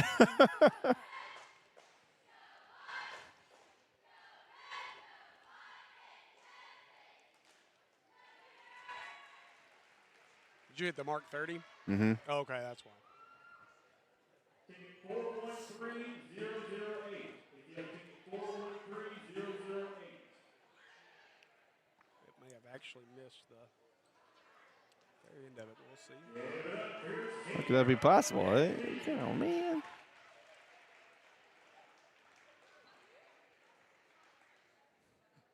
Normally we'd walk off and sign out right now and for halftime, but now we're really trying to find this instant replay. Replay for you. I hope it clipped it all. This said mark 30 seconds, not 30 minutes. Yeah, right. Here, let's see. I think this is it right here. We don't want that. I think we want that stinger. No, we don't. Sorry, y'all. I clicked the wrong one. Floats it up. Swish. Man. What a shot by Riggs. Maybe a chance for us to get back on SportsCenter, I guess. Maybe so. Maybe so. All right. 27-20 is our halftime score. Senators have a little bit of work to do because it's been just an ugly shooting game for both ball clubs. A lot of fatigue from all these makeup games. So we will see how the second half works out. Maybe it'll be just as exciting as the girls' game. Who knows? We'll be back on the Robinson Sports Network.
Another quick halftime.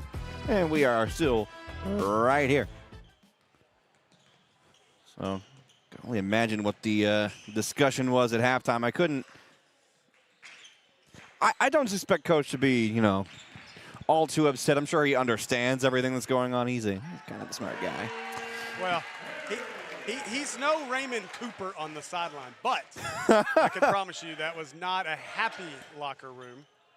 Floater. Wow. Clean shot. Yeah, got to get Braylon Jackson going. If they can get Braylon Jackson going, then that'll be a little bit of an engine to get this team coming back. I'll brag on Coach Cooper for a second. What I like about him, he's the epitome of both a coach and a mentor at the exact same time with how he coaches it, because that was a strange shot, but a tip back in. Keith Hurst. At practice yesterday before their game, he was teaching these guys about fake toughness and showing what real toughness is on the basketball court, because a couple of players may have gotten a quick argument, was diffused quickly, and he used some real-life examples of what fake toughness is. But you lock these fake tough guys in a room with someone, they all of a sudden don't want to fight. I'm not explaining it as well as he could, but I think you get what I'm saying. Yeah, absolutely. He's just great. He's just because he fully understands that he's not just building great basketball players, he's building young men, the future of just our nation. Kind of a cliche to say, but it is the truth. Well, and you think about it too. I mean, not to get off in a rabbit hole, but I mean, you know, at Mills, it's different. I mean, let's just be honest. Mm-hmm. It's a little different situation at Mills, and so you are dealing with kids that may not have that influence, and unfortunately, you deal with that in a lot of places, not just a Mills thing. That's a thing in a lot of places. Not a lot of great examples of men for kids, and so it's good to have a Raymond Cooper in your life. Whew. Would have been a big-time shot for Herring. There comes Braylon, and he's fouled. Yeah, Senators have got to settle down and figure it out here. The shots aren't falling. I do like a little bit of the adjustment we're seeing here. They're having a little bit more, you know, trying to get it to the basket. Let Braylon Jackson work a little bit, but force some action and make them blow some whistles. And then again, Senators have struggled from the line tonight too. Good shot from the line, Braylon Jackson. Oh, it's been a busy week, I keep reminding myself, yep, got to go back to Little Rock in the morning and deal with Justin Acre while he's on location somewhere. They have fun with that. I'm going to. Just don't go to the bathroom while the calls are coming in. That's the thing. I wasn't. I was doing my job. Go Burns. Caleb Burns with a great steal and a bucket. Justin tends to over-exaggerate a lot of things that are going around. I don't know anyone like that. Sure. I could think of at least one person that you might know. I'm telling you, though, I think I've said that to you before. Is that timeout? Heber? Did Heber call that? Okay. You know, in some ways, I do think that, and I've never personally met, I take that back. I have personally met Justin a time or two at some, I think it's state championship games and stuff. But I do, just listening to him and how he acts, I think there are some similarities in personality in some ways, and so I get it. I do. And then our conversation that we had yesterday is like, what are you talking about? You didn't do a horrible day. You did fine. I'm like, what do you mean? Now you're nice to me. See, Tripp, you got to learn, man. Some of us are meaner to the people we like. So.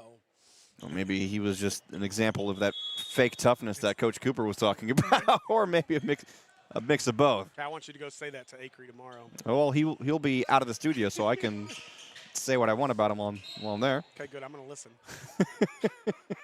Yeah. I will be listening. The thing is, too, I have a lot of, I have some extra responsibilities to do while I'm there. So, sometimes they require me to be away. Ooh, that was a good shot, too, by Hewitt. Offensive foul on the Senators. That's a tough break. Yeah, the guys in the group chat, you know, they give me a hard time about how much I listen to the buzz because, you know, I basically live in my car. Right. Not like actually, I have a home, y'all, but I basically live in my car. 136,000 miles in just over 2 years. I'll tell you all you need to know. But I listen to the buzz a lot, and a lot of it is just to listen because, you know, I know people there, and Right. I like to listen to them give you a hard time, and, you know. When I can get them to say something nice about me, that's a plus. That's a huge victory. Hit it, Joe. Ooh, I don't know. I don't know about that. that. Yeah, I don't think he moved his feet on that pump fake. No, and he didn't elevate. His pivot foot stayed down. That's not a good call. I don't like that. Well, I will say it does feel good when you have guys like DJ Williams who constantly has your back. It just sucks that he had to use this week as his vacation. Ooh, here we go, Joe. Let's go, Joe. Hewitt, 1-on-2, lays it in like it's no problem. It's a strong steal. Senators making a little run here, back to within 5. Yeah, DJ's a great dude, but I do question if he learned anything in his time at the University of Arkansas. Sometimes I just wonder. He doesn't know many words. Never use a big word around DJ because he won't know what it means. I joked with Justin yesterday. He said, did it feel cathartic? I messed with him. I was like, that's a big word. I was like, as soon as he said cathartic, I was like, Tripp don't know what that means. No, I do. I just wanted to mess with him. Because when I can crack a smile from him, that is the highlight of my day. So that worked. I got a chuckle out of him. Yeah, that's how I feel when I'm on a call with Andy Gates. If I get a laugh out of him, I know I've done something right. He's usually the humor on our broadcast. Oh, and they call a jump ball. They haven't called that all game to the point that the possession error was pointing in favor of Robinson. I forgot about it on our score bug again. Way to go. Well, it's on the right I can just keep now. it where it's at, though. It's okay, though. I do not blame you because, again, you've not had to do any of that ever. So Yeah, I've never. this is new to you. I've never touched these two stream deck decks. things. Yeah, They're pretty fun. they're cool, and you can customize them to do pretty much whatever you want. No, it's And I color coordinate. yeah, and it's crazy how this thing is made for basically people who play video games for a living. And ooh, my word, you know who doesn't play video games? Caleb Burns. That was a green shot right there. He might play some of the NBA stuff. I bet, yeah. But hey, right now he's doing it in real life. It's a great shot out of Caleb. Riggs. Not gonna lie, I thought that was about 4 steps, but it's through the foul. So How about hey, he was running track out there for a minute. let me correct the fouls on the board. There we go. People may like that. I think so. People who pay very close attention. Yeah. If they play that close of attention, look, they know we don't get it right. I mean, normally Avery's their producer, so they know nothing's right. Just kidding, Avery. It's a joke. Trav's Don't hate me. standards are that low, huh? I don't know. They fired Tristan Harlan. They did? No way. You didn't know that last year. I didn't. Yeah. He's an alcoholic. I'm just kidding. If Tristan's listening, he's going to hate me so much. They did fire him, though. I didn't know that. Yeah. See, I'm used to y'all talking smack about me when I'm not on a broadcast. Now I think Tristan's getting a piece of it from here. No? Because there used to be entire highlight reels where it would catch you talking about me for something stupid. Remember, it's love, though. My way of showing love. Ooh. Ooh, come on, Burns. There, pulls the trigger. Ah! Oh, look at Give it to him Joe. again. Good job, Hewitt. There we go. That's Rath, not Burns. Gunner. Sorry. See, now Mr. Rath's not going to come up here and tell me he likes my commentary because I got his kid's name wrong.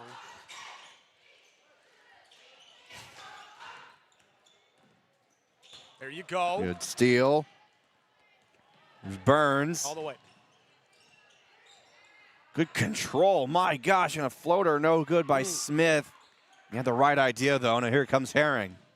Rhett will pull up on the lane. No good. Rebound by Whit McLean. Woo! A jump ball. A little feistiness there. That one. You got it. So I'm starting to feel old Oh, boy. because I knew Whit McLean's older siblings, and I grew up with them, and now here he is in high school. I knew him when he was not even in the first grade yet. Yeah. Little ouch, yeah. Just wait. It gets worse. I'm sure it does. I already felt like an adult when one of my childhood friends got married. One day you'll have a teenager. Maybe. I'm not ready for that. Not either, and I got one. Oh, Gunner. There it is. 3 on the way. I wanted that so bad for Gunner, though. That would have tied this game. Oh, wow. Harden said, why did you take that shot? I think it was maybe more of the hesitation initially. Just fire it. Yeah. You see, we've got to get Avery to understand that my picking on him is my love language. I think I'm the one you've picked on the most, though, throughout these last couple of years since the inception of the PCSSD networks. It's because I love you the most. Uh-huh. It's true.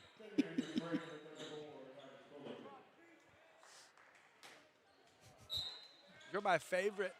I can't quit you, Trip.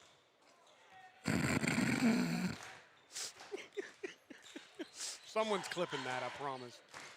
We're in trouble. There you go, Good Braylon. shot there. Change the subject, Braylon. Thank Is you. that supposed to be Forrest Gump? Like, what was that? Oh, you haven't seen that movie. Never mind. Never mind. We'll talk about that off air. Wait and see if the comments get it. Okay. I feel like I should know what that is, but I don't know. I'm actually happy you've not seen that movie. Okay. Makes me feel better. Gunner, Whoa, just short, but it's out of bounds. It'll stay here. 41 seconds And I on the clock. You know, you said earlier in the game talking about just maybe the fatigue piece of things, and you see it. I mean, it feels like the Senators at this point are just trying to guide the ball through the rim. What a pass. Woo! He got up there, too. Joe Hewitt. Guiding the pass in there. That was a great feed on the inbound play. I think this is the first time in a while that Robinson's had the lead. Yeah. This has been a great third. That's an offensive foul. Yep, illegal screen.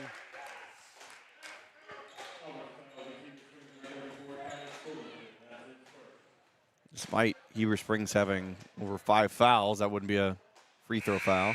No, not on an offensive foul. That's always kind of confused me, keeping up with these rules. It's a lot, especially when there's so many differences in each level.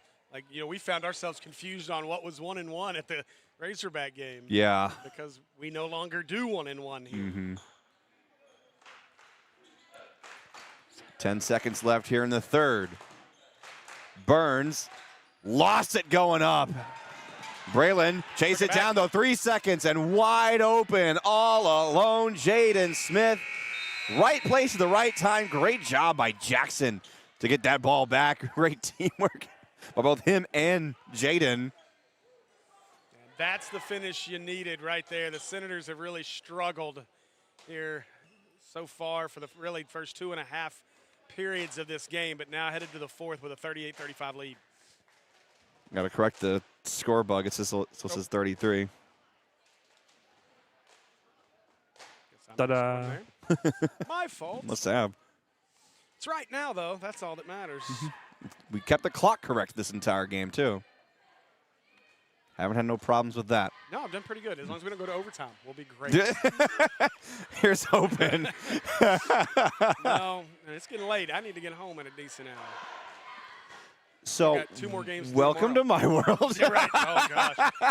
Yeah. What time you got to be in the morning? Okay, Coach Gow. Not tonight. Not tonight. That's tomorrow. That's my football coach right there. I stole him tonight. He looked at me and said, I thought you wore green.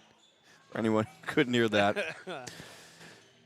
Yeah, man, it's a grind because I live here and work and do everything in Little Rock, and a lot of times it's work in the mornings. I was told earlier this afternoon that the morning after Mills plays at Hall, I get to work the morning show on Friday morning. You might as well get a room. I got a couch. I might. I mean, I got a couch. I won't be around long, but last time, Andy stayed one time like that and slept on my couch. It was the night that my oldest got in trouble. Look at the pass again to Jones.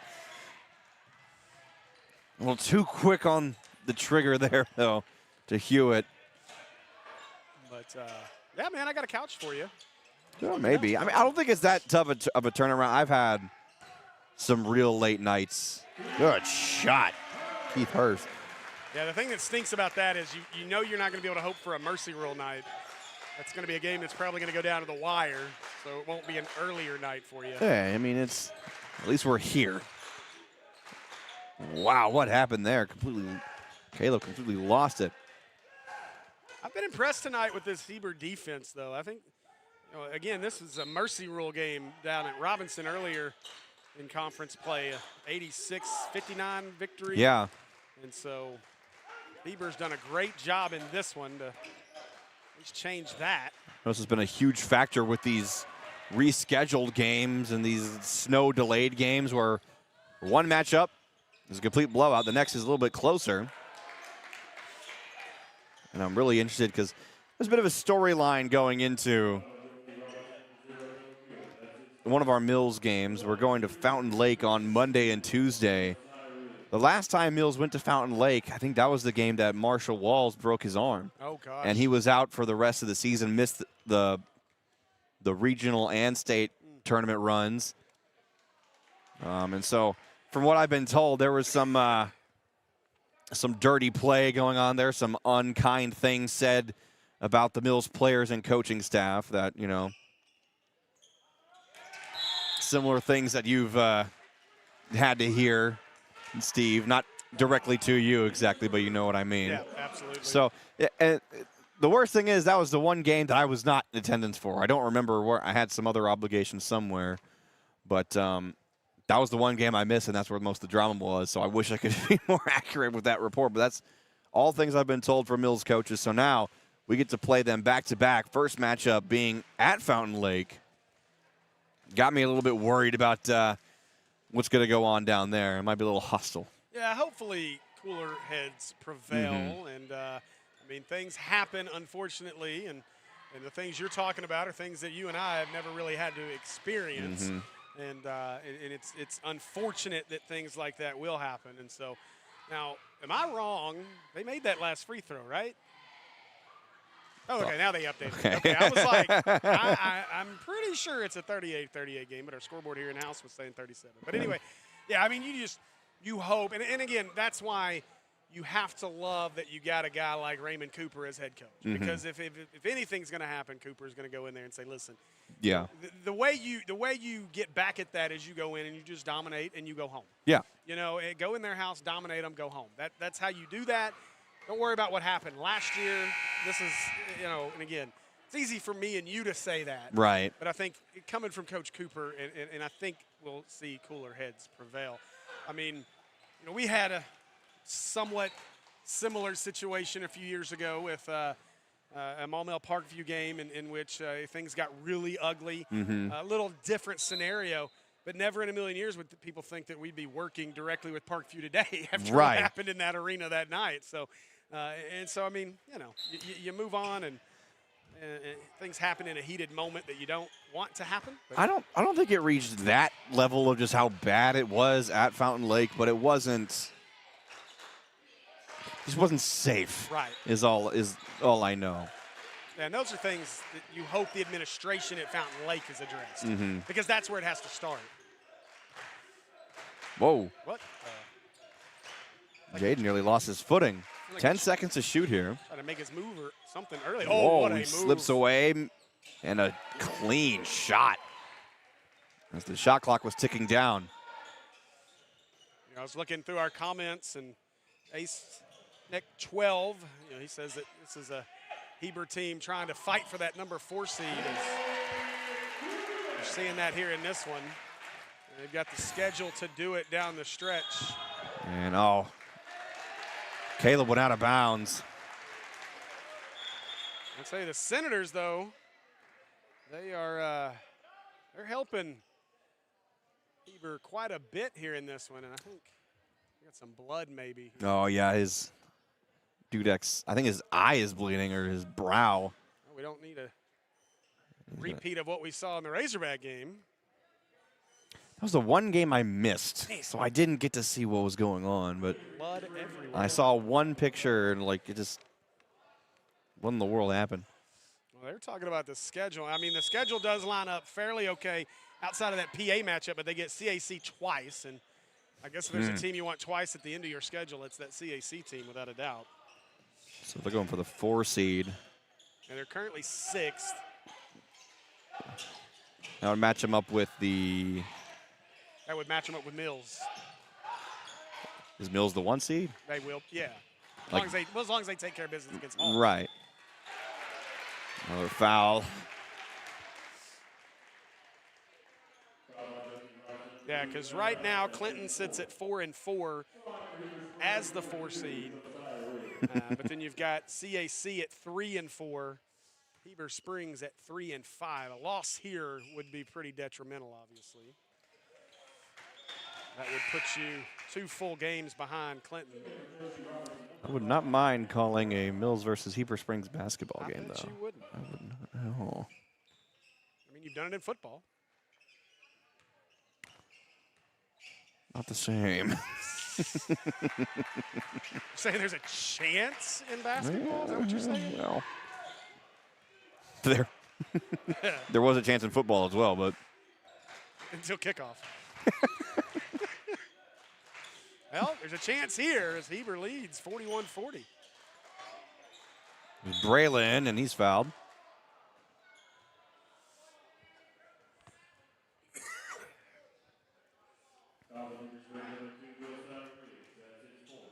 Riggs with his 4th. That's big.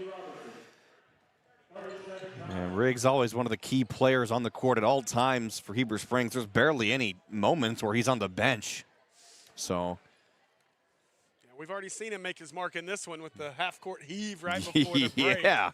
He's had a heck of a game tonight. So, but you got to, again, I got to give Heber a ton of credit here. This has been a great job of kind of turning the page from that first game. A blowout loss. They've up over 80 points. Now here tonight, we're in a 41-40 game. Obviously, the pace is more where Heber would want it. Senators have just not shot the ball well. Neither team really has shot the ball well tonight, but Senators have really struggled. They've had a lot of really good looks, just haven't been able to knock it down. So we'll see if the Senators can finish this off because, again, they've got a lot to play for as well. A loss here would drop them basically into a tie with Clinton for the 4 seed. So now all of a sudden things start to get real muddy for those final couple of seeds. Well, we have 5.5 minutes to settle it here tonight. Last thing you want to do if you're Robinson here is drop this one and leave some things to question over the last week and a half of the season. Unsuccessful shot by Burns. That's been surprising. Burns has just not had his game tonight. Really, Gunnerath really hasn't hit much either. Second. Yep. That's a break for the Senators. They'll roll the ball here with just over 5 minutes to go. I feel like you'd want to let that clock run there, but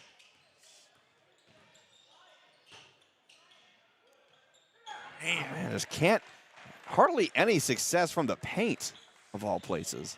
yeah, this is not one of those game films you put on a shooting clinic. No. This has been a struggle for both squads. And really both squads have had opportunities. Ooh. It's going to be, that's on Josiah Riggs. He's out of the game.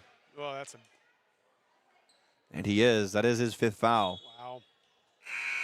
So Tanner Graham will check in for him.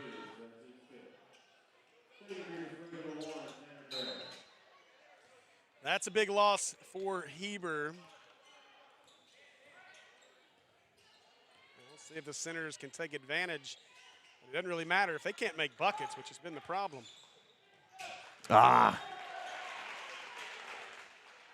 Another unforced error from the Senators here.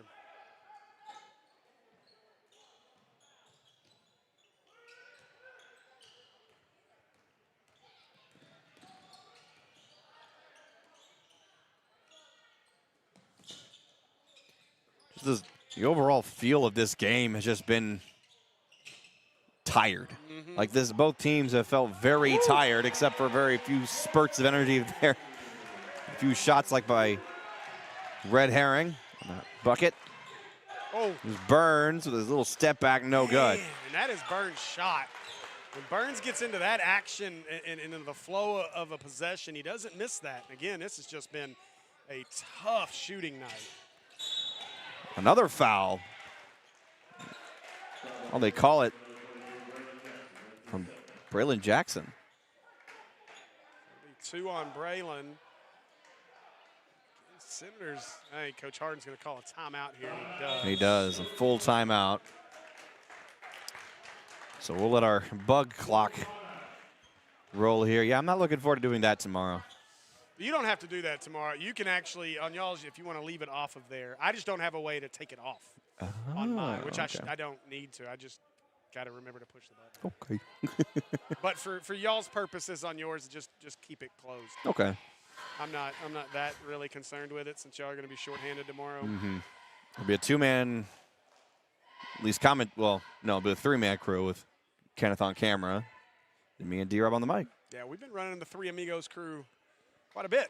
Had it here. Of course, we had the 3 Amigos crew for Clinton when it was just me. My oldest ran production, and I had Larry with me. And then last night, had just me, Andy, and Carrie out at Maumelle. So it's been the 3 Amigos here for the most part. And I think tomorrow I'll bring my oldest out to produce at that Maumelle Sylvan Hills game.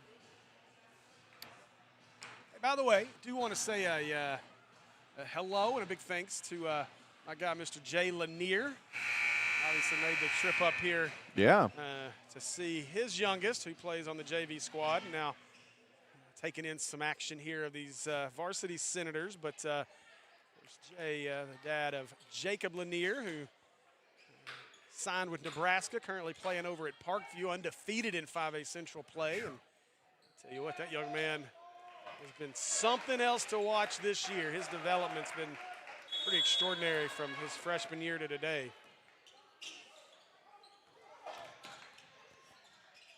For whatever reason, my dad thought it was amazing that I knew that Lanier was signed with Nebraska. Everyone knows that.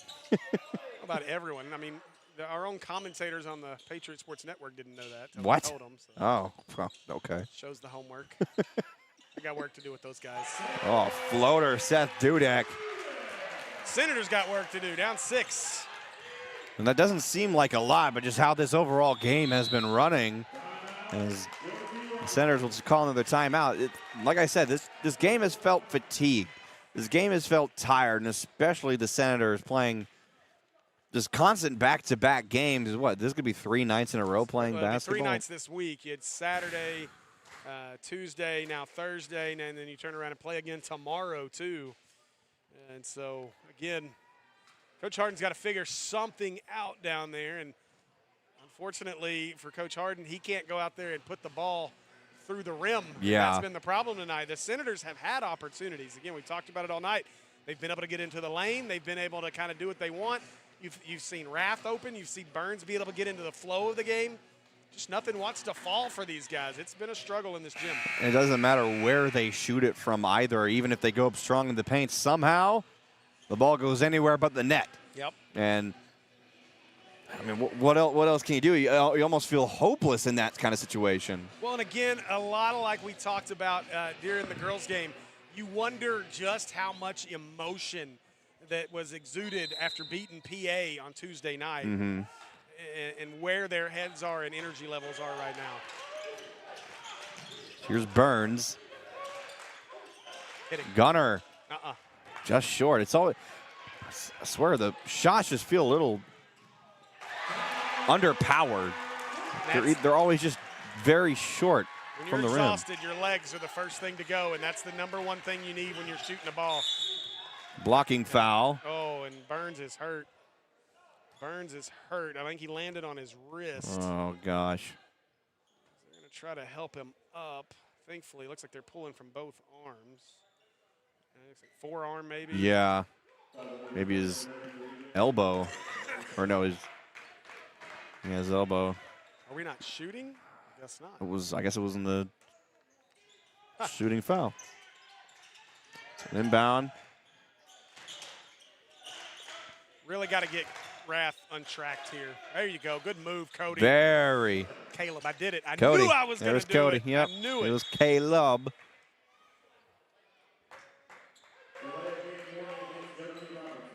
A delay of game.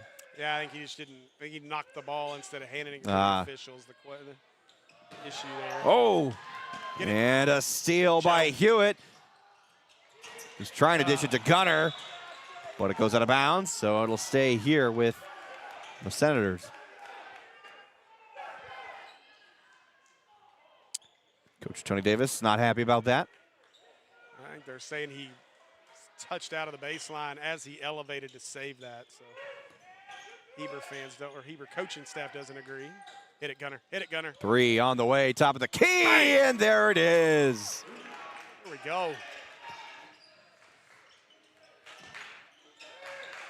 Might be the spark that Robinson needed there. It's been very ugly shooting all around, and that was one of the cleanest shots all night. Let's play a little defense here. Ooh, a good cut and a foul on the floor. Where was the foul? Oh. That's 5 on Rath. Wow. Didn't even realize that he was in foul trouble. The good news is you can stick Macon out there, another sharpshooter. And I like Macon's game. He's able to get to the rack at times as well. So he should match up out there with Hurst a little better. Good hands there by Braylon. Well, for such a close game, this student section has been very quiet.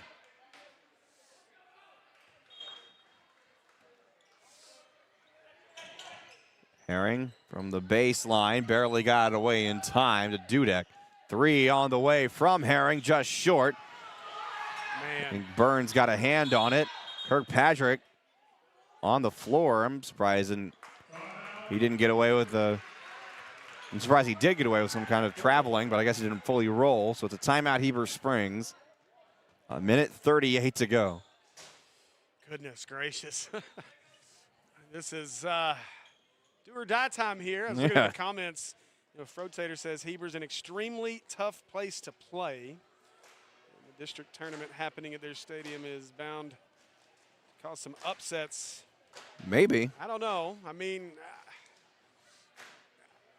at least tonight in general, I don't know that it's got anything to do with the building or a crowd. You don't have much of a crowd in here tonight. Student section, as you mentioned a minute ago, looks a little thin. Again, Thursday night, and maybe that's part of it. Plus, you had a team playing down at Fountain Lake tonight for a title, so kind of spreading some things out. But I mean, yeah, I mean, I'd love to see this place as more of a little bit of a packed house. I'm sure the home court advantage would be great. You of all people would know, Trip. Yeah. And so, yeah, I mean, obviously that's why you bid for these things, though, is you want that home court advantage, and you hope that you can get some wins. But I'll tell you, I mean, right now where Robinson's having to play in the middle school gym, which ironically might be an upgrade over where they normally play. But, I mean, they've played in some much more difficult places than this. And this building, as I said at the beginning of our broadcast, it hasn't really, Braylon. Got a bit of a tumble there at the sideline, out of bounds. This place used to get full. When it first hosted a tournament, it got really, really packed. Nowadays, for well over a decade now, it's just been almost vacant. Like a crowd like this has been the norm here. I'll say this, it's no Raymond Cooper Arena. It's just something they did. It's amazing how loud it is at court level. What a Oh, shot. wow. That's a killer for the Senators. A 5-point game now. That will get this crowd up and going. There we go, Burns. Burns wanting a foul there, no call. So, final minute of the game. Oh, there it is. Hot Burns. potato, and Burns comes away with it. What happened? What's our stoppage for? Did you say white 5? Oh, they're going to get a technical foul on Seth Dudek. Wow. I didn't see what he did. I didn't either.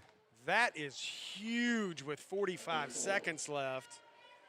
Not sure if we'll see that or not, but let's. That sends Caleb Burns to the line. He got his first shot.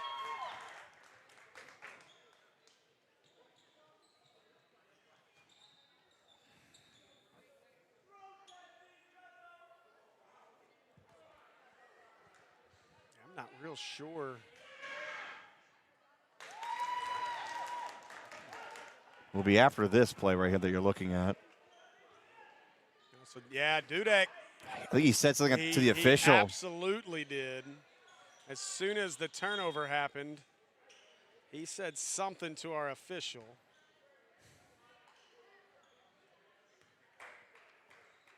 And now it is a 1-point ball game. Burns, step back near the lane, got it! What a shot! Tell you, that's when he's in the flow, that step back is his shot. Here we go. Final 25 seconds. This one is also going down to the wire. Robinson with a 1-point lead, 20 seconds left.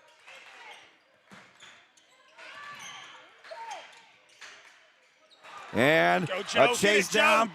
Hewitt, pickpocket the ball, 10 seconds. Heber Springs in desperation mode. Dudek. Oh, no. He is fouled. Joe. Foul by Joe Hewitt. That'll be the 5th foul. Yeah.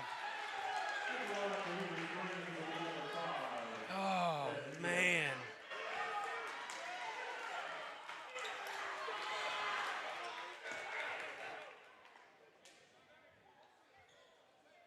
And all the pressure on Seth Dudek. Game rests on his shoulders as this place goes into a complete hush. Oh, And he missed it. Dudek with a chance at redemption after the technical foul. Oh, boy. Here we go. Oh, Lord have mercy.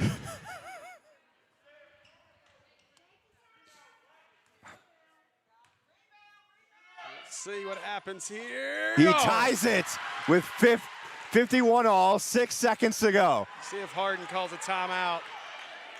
Let it roll. Picks it up at the half-court stripe. 3 seconds. 3 on the way. Good! Good! Caleb Burns! Silences the Panther again!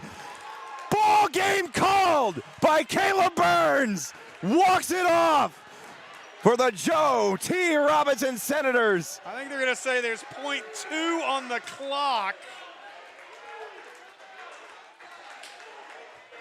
Oh, my goodness gracious. What just happened? Wow.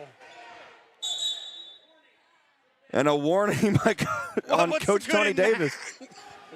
So the clock stops after a shot? I thought it kept going.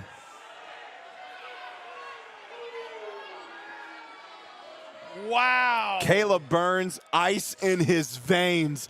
What an incredible shot. In a game where just the shooting has been all around dead, Burns steps up. Coach Tony Davis is mad. They've put 1 second on the clock, so 1.2. Boy, we have been treated tonight, Trip. My goodness gracious. I'm glad I didn't say no to you Wow. to come down the street to call these games. Man. Wow. Man, oh, man. That was incredible. Oh, my goodness gracious. Oh, man. I think I cut that at the right I time. hope so.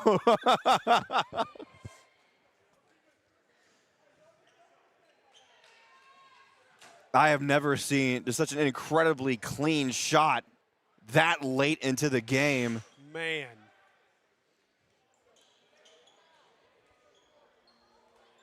So the Senators leading by 3, 1.2. I'm so discombobulated. A second and 2/10. Yeah. Just enough time for a little bit of a catch and shoot. Got to flip it up now. For the tie. No. Way air ball. That will do it. Joe T. Robinson. You can wrap this night in black and gold. My goodness. 2 incredible victories back-to-back tonight. And it's a miracle this one ended in regulation. Man, yeah, I was starting to get worried there for a minute. I was like, oh no, are we going to do this again? Thankfully, we didn't.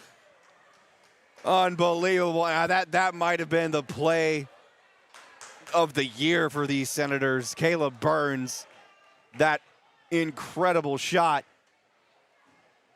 Have I said the word incredible enough?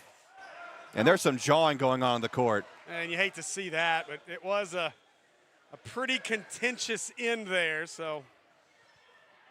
Because some of the Panthers had some extra stuff they wanted to say to the Senators, and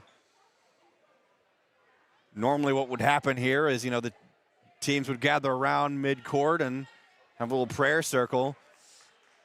Not very Christ-like of the Panthers to say whatever they possibly said to Joe T, but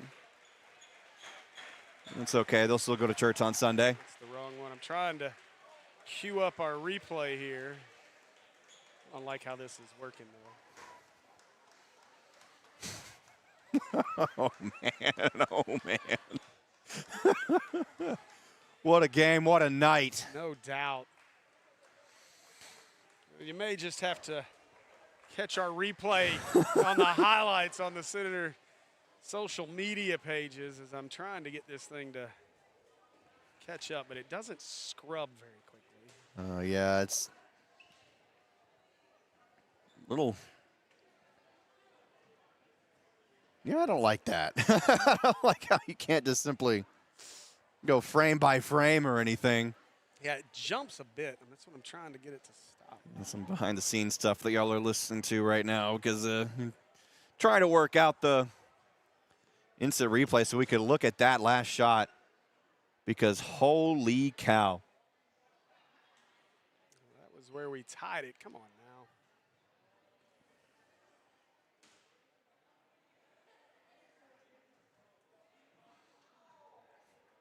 Crazy how you're finding it around the time of the free throws and then the shot. Hey, don't forget, Stinger 1 is what you want. So here we go. That's the right one. Yeah, this will be it right here. You guys, the replay. There it is. Look at this fantastic shot. Watch this, coach. Look at this. This is great. Ball game. Man. That's a gutty win. Gutsy win there. He didn't have the shots falling tonight. It's an impressive win for the Senators here tonight. And what a night. We were treated. I was like, I don't know that I really want to go make this trip. And now I'm glad that I made this trip. So what a night. Is Coach Shook stands here with us. Yeah. Good to see you. Wrong colors and all, but, I forgive you but this time. So. But, man, what a game, Trip. Yeah. What a night here at Heber Springs.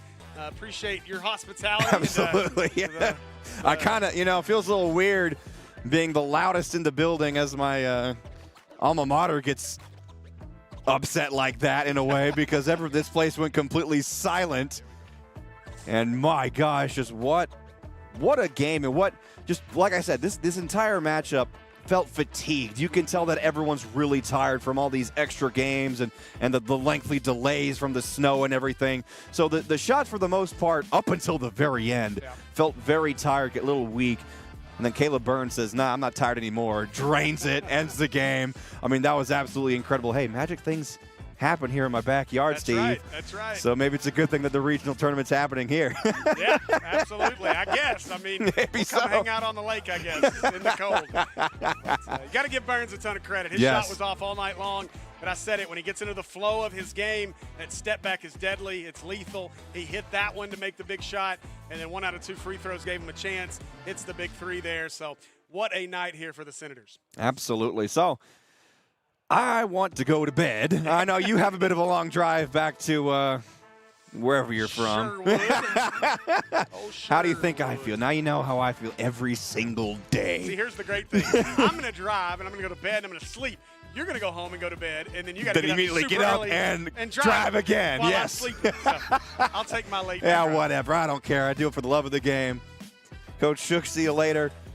And Senator Nation, thank you for joining us tonight. I know it's not quite your normal commentary or lack thereof I crew. think they like us better. Yeah, I know. Either way, glad to have you with us here. This was a lot of fun. Very, very worth it Yep. to get to come all this way to far out Heber Springs. You know, I drove about 5 hours to get here, Steve. It's tough for you, I know. Yeah, so, I mean, what, 5 minutes? But, yeah, great night. Great pair of wins for the Lady Senators and the Senators. Huge, huge, huge. We were talking about if Heber Springs wins out, they get the 4 seed. Now that this changes things for this conference here for that's all, folks. Yeah, it does. It changes things, and really the Senators could not afford a loss here. No. That would have muddied things up a ton. So, yeah, absolutely. Yeah, what a finish, and what a gutsy win. And now the Senators, you guys make sure you show up tomorrow night and pack out the gym as the Senators will host CAC tomorrow night. And a lot of games going on around Pulaski County. I know there's one that I think a lot of eyes will be on. That man walking just over there, he's going to have a lot to say about that one tomorrow night at Little Rock Christian. Something tells me Mr. Lanier. I kind of wish I could skip out on watching Malvern come to town just to catch that game. I'm not even going to lie. I've thought about it a couple times.